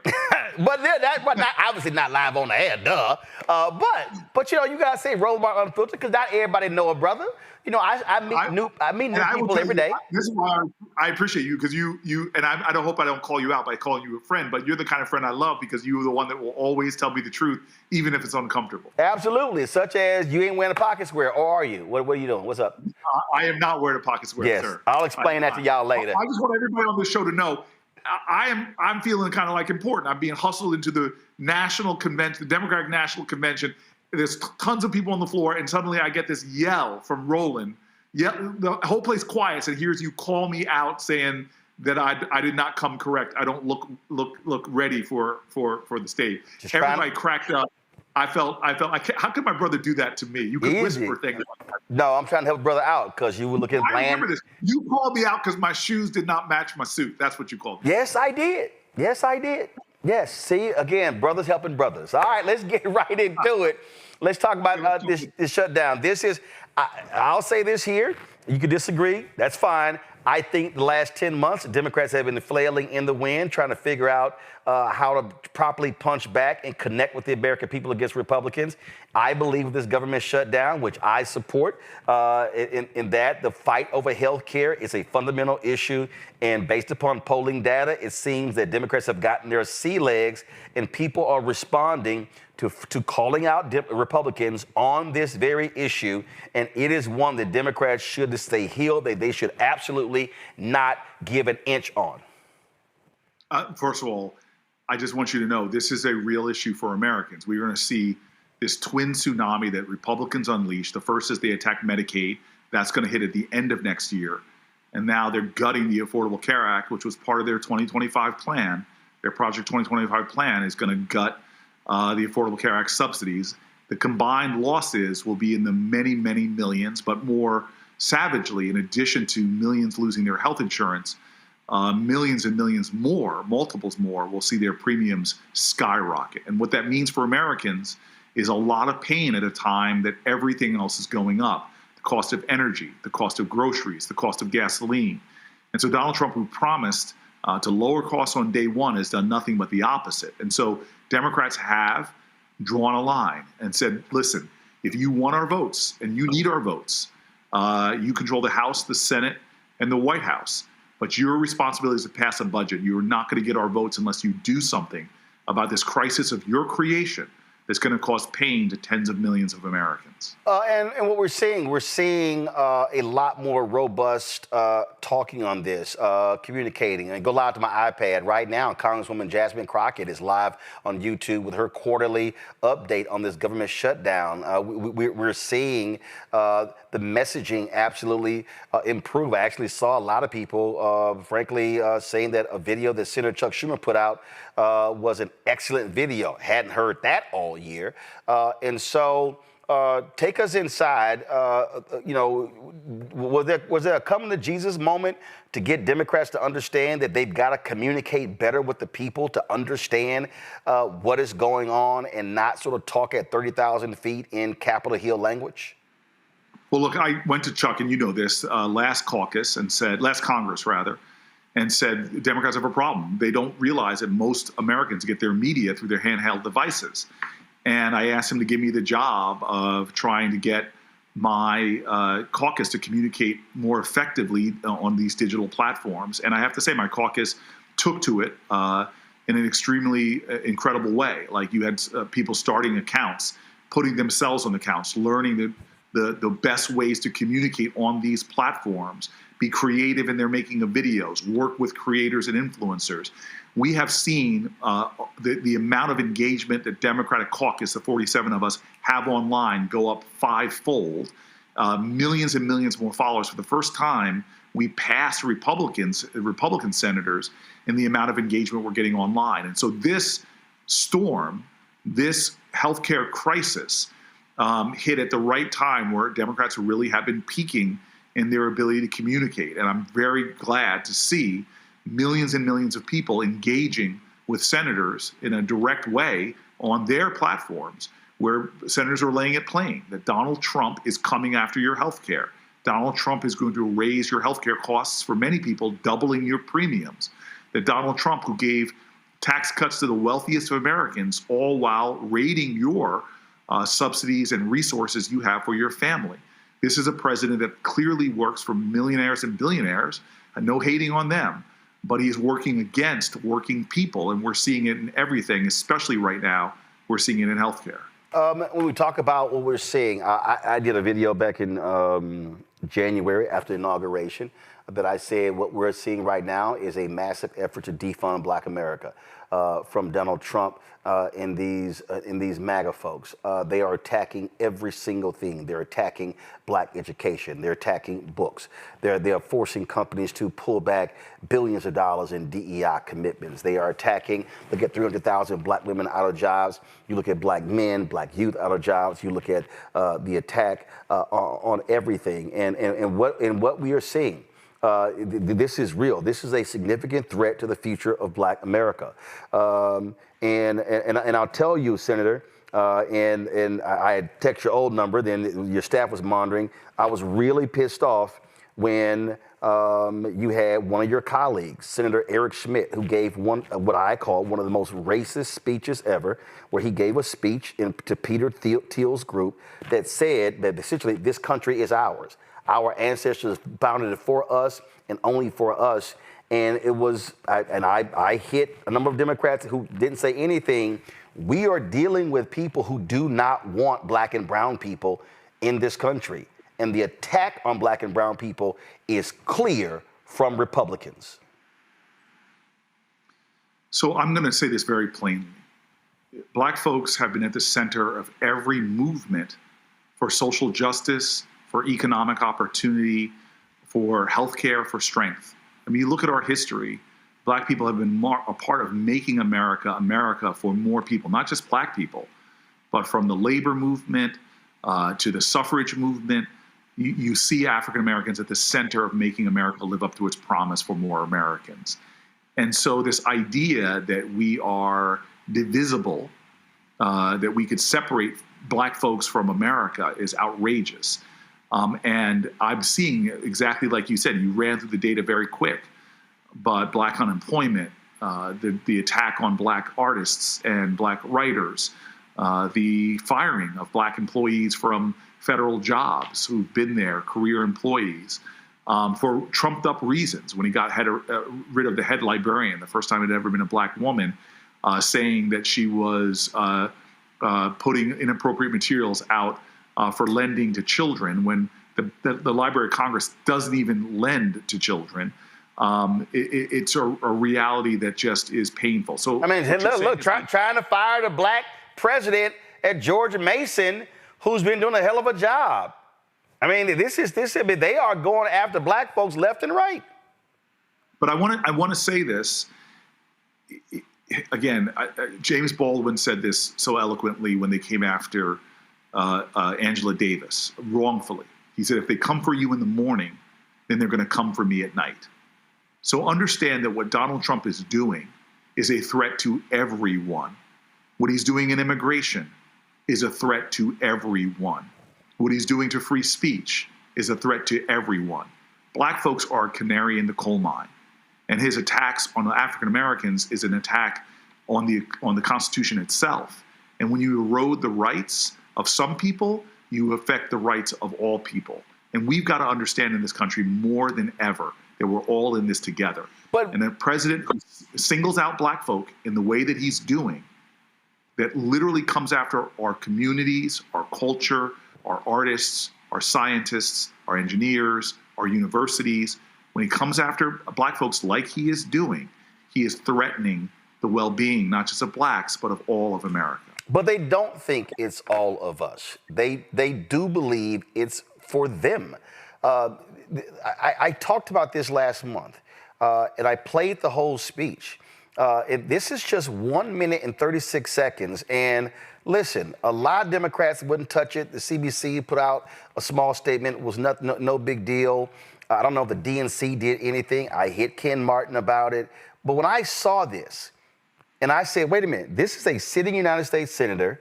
They just gerrymandered Emmanuel Cleaver's seat in Missouri. And this is a man who sits in the same chamber with you. who said this in 2025, just last month. Roll it. The Continental Army soldiers dying of frostbite at Valley Forge.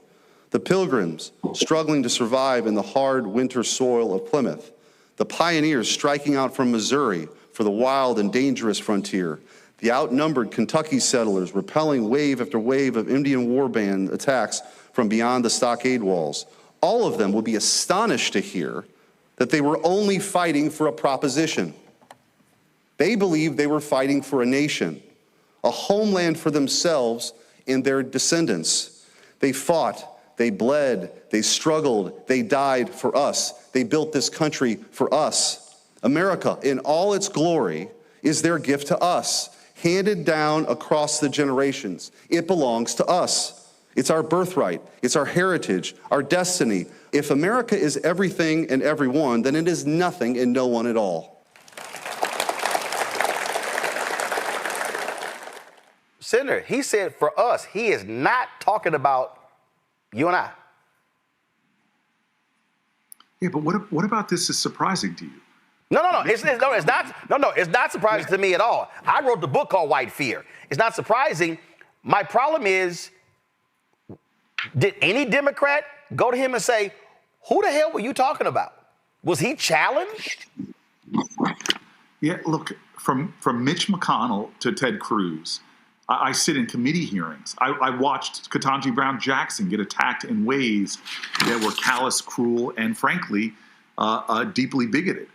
I find things that my colleagues say often incendiary and in many ways trying to get a response. So let me tell you what my focus is. First of all, one of the best issues for well-being to all your listeners is to realize you do not have to attend every argument you're invited to. I want to be clear to you right now, because Donald Trump is the chief of this, trying to bait us into debates and arguments over his incendiary, outrageous stuff. All that's distracting us from the deeper fight that's going on right now is that I've got hundreds and hundreds of thousands of people in my state, including African Americans, that have their health care under threat. And so these are the fights that I'm focused on right now. And it doesn't mean that I don't step out and condemn what people say, and I have done that on many things.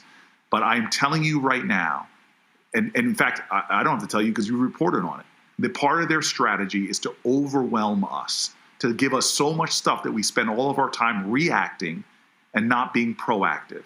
My focus right now is the fight to keep the health care of millions of Americans, and in particular, the hundreds of thousands of people in New Jersey who are going to lose their health care. I have three panelists. I want a question from each one of them. Your folks told us we had 20 minutes, and so they're giving us a 2-minute. I'm not sure why, because that's not how my clock is looking. So if I can get those questions, I would greatly appreciate it. I need to come in there in studio. Where are you recording this? No, I'm live on my show. My studio. I'm at 16th and K. Matter of fact, you should come to see this Black-owned. Look, there's no other studio like this. The color. Trust me, there's nothing like. Turn the camera around. Since he ain't been here, come on, turn the camera around. Look at this. I want to see the whole thing. Look at this. You got Harry Belafonte, Ida B. Turn the lights up. Turn the lights up so he can see. You got Ida B. Wells. Look at the artwork. Harry Belafonte, James Baldwin. Man, forget MSNBC, CNN, Fox News. It don't get any blacker than this. Look, I got Obama on the wall over there. I got MLK on the wall. We've got everybody in here. So this is what I want to say. This is what I want to say for your listeners, because I appreciate this about you. It is not just the symbols that you put up. It's the substance you bring, even when nobody is watching.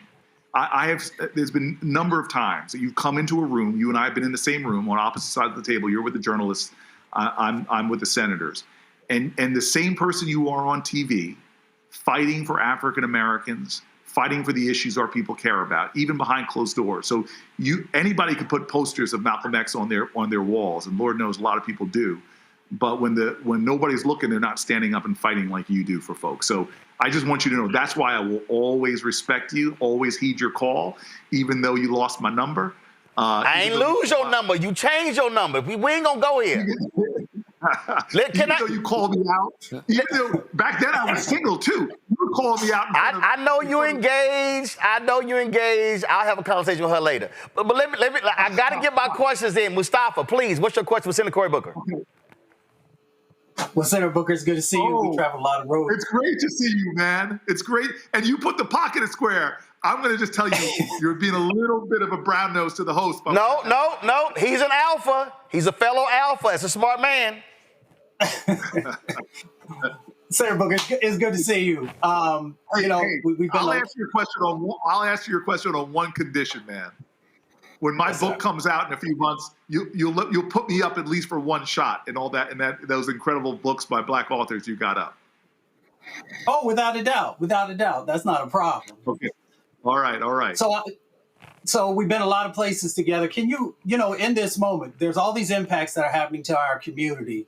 Can you talk a little bit about what your North Star looks like for Black folks? I know you embrace everyone in the country, but we're talking about Black folks. No, but I'm the only senator, to my knowledge, that lives in a Black community, in a majority Black city.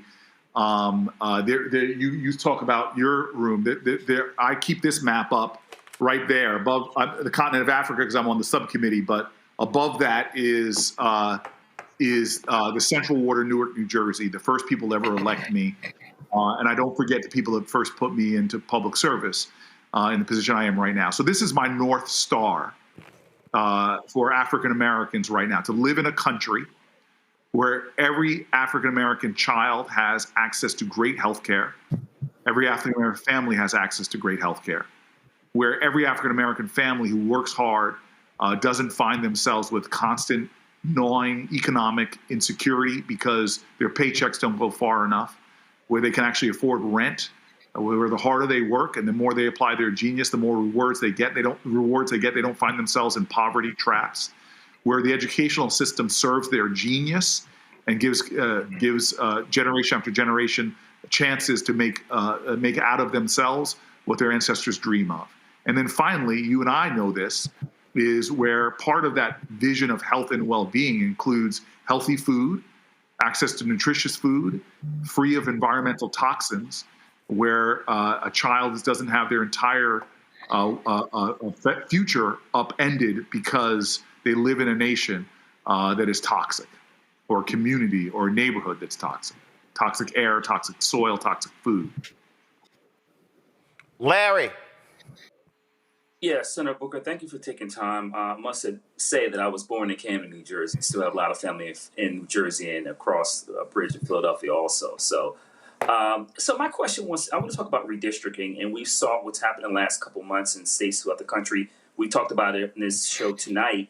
And can you talk a little bit about particularly with Black political power in terms of the number of possibly, particularly Black congressional districts could be eliminated, and the impact that will have on Black political power in the future? Yeah, well, it's no longer, that is happening. That is happening. A lot of these states that are now rushing to redistrict are targeting African-American representatives and doing what I've seen in a lot of cities, where they take a Black community and they parse them out like pieces of the pie to dilute African-American votes and African-American representation. And so this, to me, is why when the Supreme Court guts the Voting Rights Act, when the Supreme Court guts the fundamental protections that African Americans have, it's what then makes us vulnerable to what I think is a bigoted targeting of legislators that are trying to undermine equal representation. Cameron Trimble, the youngster on the panel. How you doing, Senator? Cameron Trimble here. Boy, I just told your name. You ain't got to repeat your name. Go ahead and ask your question. I want to know where he's from.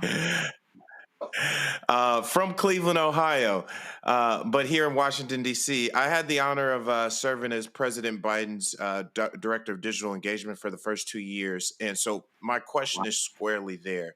With you mentioned the five-fold increase of digital engagement kind of across platforms. But as we see the landscape of digital, especially social media, changing with TikTok and what we don't know is going to happen there. Obviously, all the bots and how how so many different things on our side have been either shadow banned or suppressed. Have you really spearheaded or doing planning with you and your colleagues across the party, not just in the Senate, how we can look to fight back against that in these upcoming elections? Because we can't take for granted, just because we can accumulate followers and we can accumulate interest now, that the algorithms in the playing field which is rapidly evolving. Like, what efforts are you seeing? Because I think so much is going to be won and lost on the digital landscape across the board. Yeah, you're right, and it's very terrifying what can happen because the landscape is changing so quickly. With AI, the sophistication of bots and the sophistication of algorithm influence is really growing. So I will say I'm having a lot of conversations both on the official side as an elected leader that should be doing everything we can to try to protect our communications and speech from malign influence or these platforms finding ways to unfairly choke certain content, shadow ban, as you said, and more. But I'm also thinking about this on the political side of how do you run elections in this new environment, because just the Obama era, all the innovations that were thought the Democrats were seen then to be on the cutting edge, well, we're well behind the game right now as a party and have a lot of catch up to do. And so I am doing a lot of meetings with people that are with the party that are investing in this space and trying to not only play good defense versus bot farms and all these other things that are undermining these platforms and our influence and our voices, but start to play offense as well so that we can get our messaging out there and seen by wider and broader audiences. And I will tell you this, bringing this back full circle to Roland, is we who, many of us live as African Americans in the culture on certain platforms and engaging, it started back in the old days with Black Twitter, but now it's evolved in a much bigger way.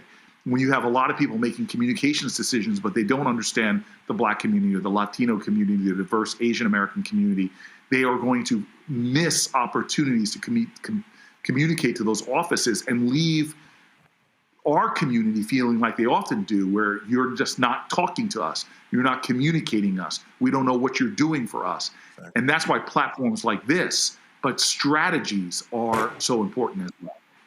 Well, you're absolutely right. And I'll end it with this here.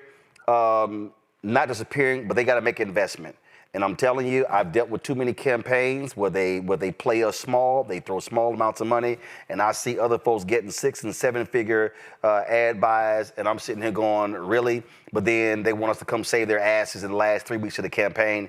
And I've said this directly to Senator Chuck Schumer. I've said it to Jeffries. I've said it to Ken Martin. I've said it to folks, DSCC, DCCC, House Majority PAC, Senate Majority PAC. Don't just sit here and reward us with meetings.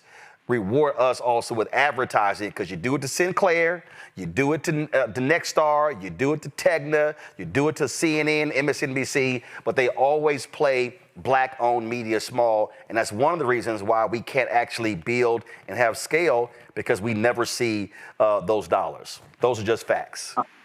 And for people that don't know this, when campaigns are spending literally hundreds of millions of dollars on communication, and they think they can communicate to our communities without going onto platforms like these and doing what we do with other platforms that go to the majority, they're making not only a bad mistake in terms of getting to the Black community and communicating to the Black community, they're also undermining Black communication apparatuses altogether. So Roland, you and I have been talking about this for years. When I came into the Senate, it was a much different place. And now, thanks to Chuck Schumer's leadership and others, the people making decisions in the DS are more diverse. And you see Black faces in those spaces helping to actually decide where money goes. And that's making a big difference. Well, it might be more diverse, but I can tell you, I don't recall seeing any of that in 24. So we'll see what happens in 2026.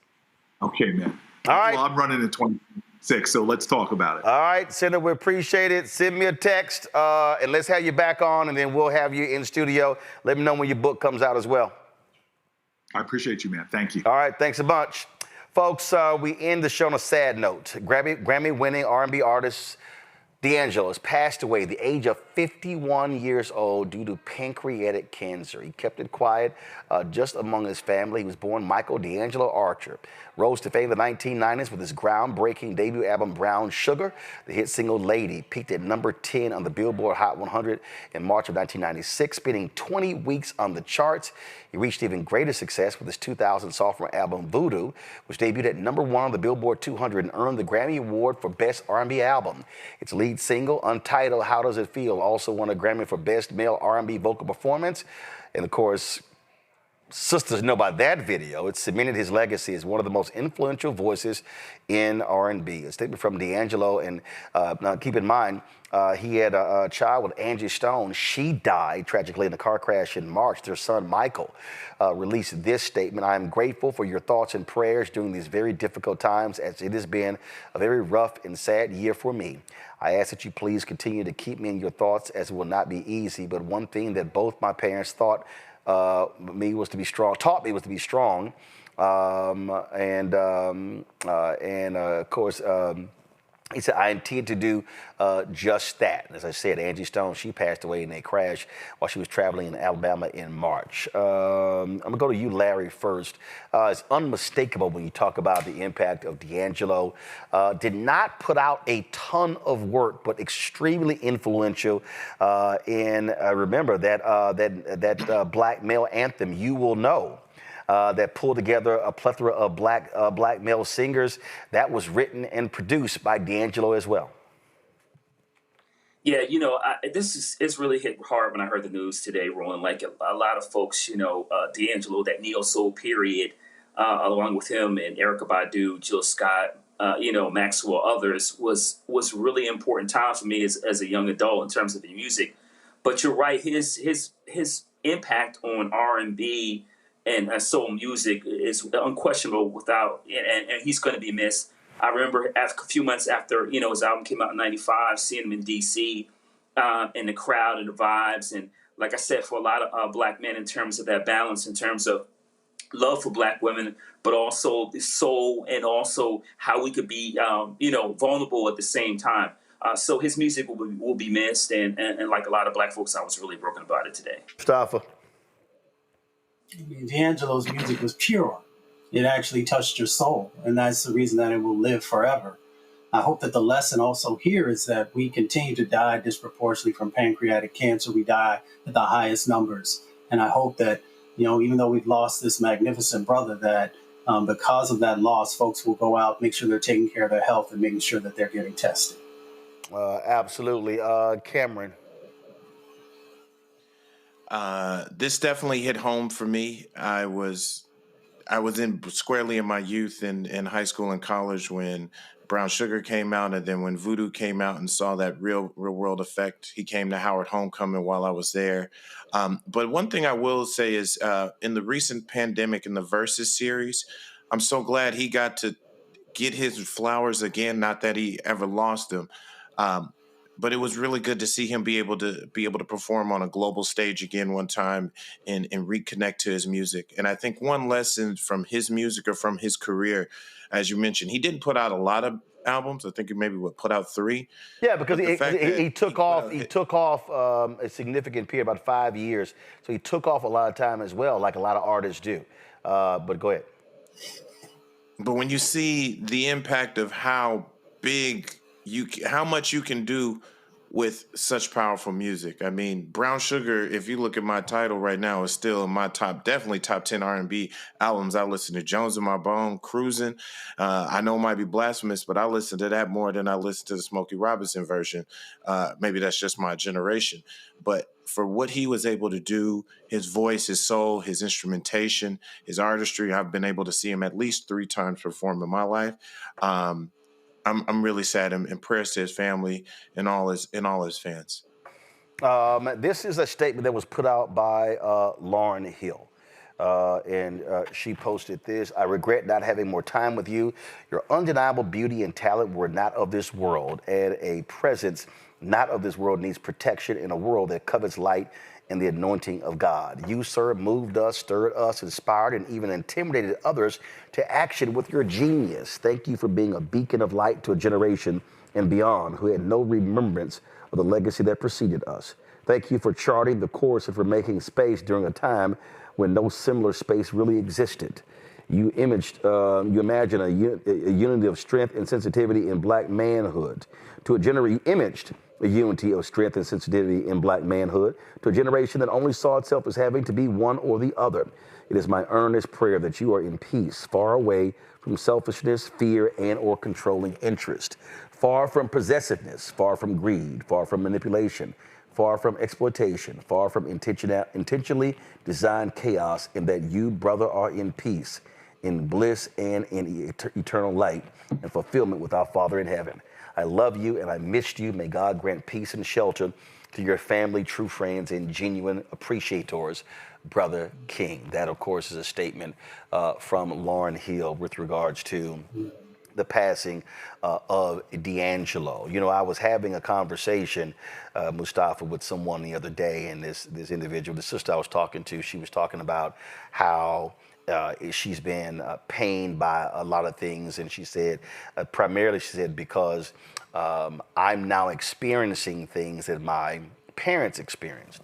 And I know what she was talking about. What she was talking about is that, you know, when you reach your 50s, all of a sudden, the passing of people who we know, people who we admire, whether they are entertainers or singers or athletes, but also classmates, begin to pick up because there are more years behind us and in front of us. And of course, D'Angelo was dealing with pancreatic cancer. There are people who now are experiencing so many different things. And what I tell folks constantly, and I get people, they always crack me up. They say, man, you're always going here. You're always playing golf. You're always doing this and doing that. And I remind people, I'm like, ain't no day, ain't no hour, ain't no minute, no second promised. And the reality is we got to live life to the fullest. And I always use the hashtag live life, love it. And because we have to recognize that we all have a timestamp, all have an expiration date, and we simply don't know what it is. Well, you know, I believe that we're all sent here to do good, to touch, to make sure that folks know that they're seen and valued and honored. And when I think about D'Angelo, when I think about a number of folks who have, you know, crossed over to be with the ancestors, you know, that's what they did. And that's why it's so incredibly important for us to honor folks, both when they're here in this moment, putting our arms around them, whether, you know, it is actually physically or through thoughts and prayers and connection by picking up the phone. But it is also about us honoring everything that they left behind and cherishing that and protecting it, especially in a time of erasure. You know, our music is so incredibly important. Our poetry is important. All the things that writers do is so incredibly important because it is the essence of who we are. And D'Angelo brought that forward. If you listen to his music, when we talk about soul music, his music was just that. All you have to do is turn down the lights. All you have to do is put on that album, and it takes you to another place. It replenishes you. And we should do that each and every day with each other, especially when folks are always coming for us. I always want Black folks to truly love Black folks. We talk about that, but we don't always put it into action. So, you know, hopefully this is a remembrance of how, not only how special we are, not only of our Black excellence and beauty, but also that we need to live it each and every day. Because as you said, one day there will be an expiration, but the expiration doesn't have to end who we were and what we gave back to our people and to future generations. And at that point, Larry, I think it's so important because the one thing about music, but it's not just even music, we now live in a visual world, and those words can live on and on and on. Andrew Young, Ambassador Young, accidentally texted me the other day, and I was like, yo, is it a butt dial? What happened? I hit him, and we had a brief chat. But he always says Dr. King was assassinated April 4th, 1968. He said, but literally, he said physically he's not here, but he still lives with us every day because somewhere in the world, he's being talked about, his speeches are being played, his books are being read. He said, so the reality is, he said, Martin has been living with us every single day since the day that he was physically taken from us. And that's also the power of music when an artist passes away. Yeah, absolutely. And it's funny you mentioned that because D'Angelo reminded me of one of my Philly, famous musicians, Teddy Pendergrass, in terms of sensuality in his lyrics and his appeal to women. But you're right, Roland. His music will live on, and his music will influence generations of musical artists long after we're gone. And that's the legacy that musicians can leave that many of us could never understand. But his legacy is without question, and he will continue to live on. And let's listen to his music in the car or wherever we are, working out, etc. And I send my condolences to his son. And Cameron, to the point you made earlier, listen, artists learn from other artists, so there's no doubt you're going to have a generation of artists that looked at D'Angelo, how he did music, how he produced, that voice, the writing, the instrumentation, and say, hey, man, I could gain inspiration from that.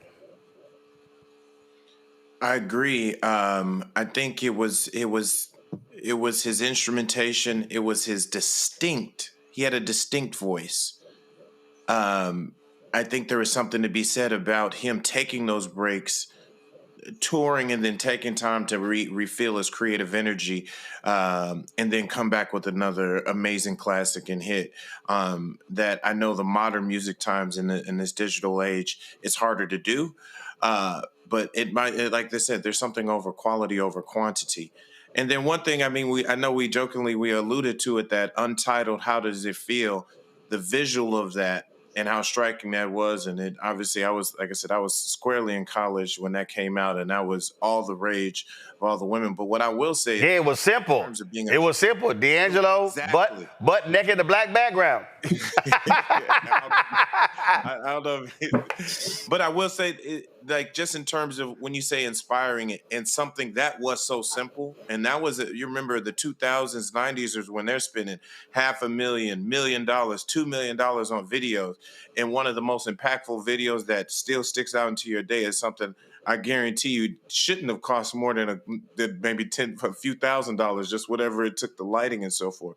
So for him to go against the mold at a time specifically then when people were pouring so much into that, and he just let the music and the visual connect. And then now when you hear it, I don't watch the video, but you hear the song, like how powerful. You like, I don't watch the video. Trust me, you put that video around a sister, the scene is going to change. Folks, the great musician Raphael Sadiq had a conversation with iHeart Radio where he talked about working with D'Angelo on the song Lady. Here's what he said. The first time we met, D was supposed to come to my house, and he didn't show up the first day. And then but he came the next day. But I think he thought, he was going to come to a house, and it was going to look like the rich and famous, probably with a spiral stairs and helpers, everybody in the house. And yeah, it's like, I'm going to Tony's house. It's but when he thought it's going to be a lot of people, he don't really like a lot of people, Yeah. And then he found out I don't either. So when he got to my little 2-bedroom, $235,000 crib, where, it was in the garage. It was me, him, and my engineer. Where at? In Sacramento. In Sac? Oh, wow. Yeah. And I lived in this neighborhood full of like lobbyists and politicians, right? And we were just, and he was just so surprised. He didn't tell me later on. I thought his house was going to be crowded with a lot of people, and it wasn't. And so I started playing Lady. That's the first thing we worked on was Lady. Wow. You had that already? Yeah. Wow. I had the idea because it was supposed to be for Tony's record. The idea, but for like House of Music maybe or something? Yeah, they didn't like it. They didn't like the initial idea. They never heard it, what it was going to be. Okay. Neither did I.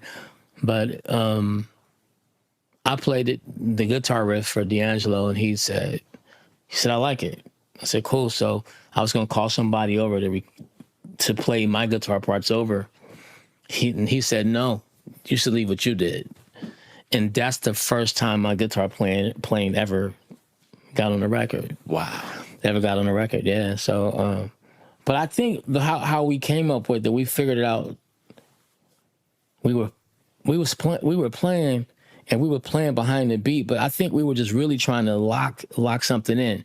And so he would fall back and he would start laughing, then I would fall back and we started kind of smiling and laughing, and it we just kept going back and forth, but not talking about it, and it became sort of the style of his record. But that's the way he sings, that's the way he plays. Wow. And it was just natural for him, but he's a Dilla fan. Yeah. And so then, I'm a Dilla fan too, so I figured it out later. We were just mocking Dilla. Really? That early? Early on? I think Dilla was the first one. Okay. Or we heard it through hip hop. Yeah, right. Maybe right. just not Dilla. Maybe we heard it on some Wu-Tang records. Maybe we heard it on some Tribe records. Yeah. I love hip hop. Yeah. Right? So I think both our love for the Hawk is in gospel and hip hop and rock and songwriting. It was just the perfect storm at the right. Jalone passed away at the age of 51 due to pancreatic cancer. So the condolences go to his family, loved one, and millions of fans across the world. Cameron, Larry, Mustafa, I appreciate y'all being on today's show. Thank you so very much. Folks, that is it for us. Don't forget, Thursday, we will be broadcasting live on the campus of Virginia State University. That's right. We'll be, of course, doing what we do, talking about the critical races coming up in the November election. It's going to be a packed house. We want to see the students there. We're going to be in full force with our production. Looking forward to being on the campus of Virginia State University Thursday, live 6 to 8 p.m. Eastern. The public is invited, so look forward to having you there. Folks, support the work that we do. Join our Bring the Funk fan club. Again, your dollars are critically important for us to do the work we do. And then what we want is, of course, our fans. If 20,000 of our fans contribute on average $50 each a year, that's $4.19 a month, 13 cents a day, goes to support this show, the other shows of the network. We're launching 2 new shows this year before the end of December. So really looking forward to that. So your help is needed right here. So if you want to contribute via Cash App, go to use the Stripe QR code. Just hit right here, bottom left-hand corner. You got Cash App.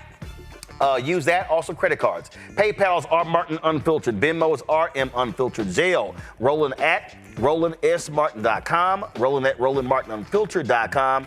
Download the Check Some Money order. P.O. Box 57196, Washington, D.C. 20037-0196. Make the checks out to Roland Martin Unfiltered. Download the app. Black Star Network app, Apple phone, Android phone, Apple TV, Android TV, Roku, Amazon Fire TV, Xbox One, Samsung Smart TV. Be sure to get a copy of my book, White Fear, How the Browning of America is Making White Folks Lose Their Minds, available bookstores nationwide. Get the audio version I read on Audible. If you want to get our Roland Martin Unfiltered Black Star Network swag, go to shopblackstarnetwork.com. You can get it all right there. T-shirts, hoodies, wall art, mugs, and all kind of other stuff.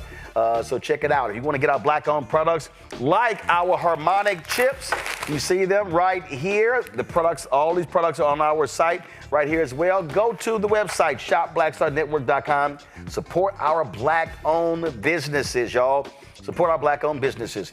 And, of course, download the app Fanbase, okay? Get the app. And if you want to invest, go to startengine.com/fanbase, startengine.com/fanbase. Get more information. Shout out to Jackson State. They are #1 in the swag football, so I'm rocking their shirt today. I got this when I gave the commencement address at Jackson State. And so was rocking this shirt here. And so y'all tell me what HBCU I should wear tomorrow. But remember, I only wear shirts or gear of HBCUs where I've actually been to. So Virginia State, let's see here. What did I have for Virginia State? Oh, they gave me a jacket. I need a shirt. I need a Virginia State sweatshirt and a t-shirt so I can wear in the summer. So I got but they gave me a jacket. It get a little hot, y'all, on this show in a jacket. So I'll see if I can rock that tomorrow.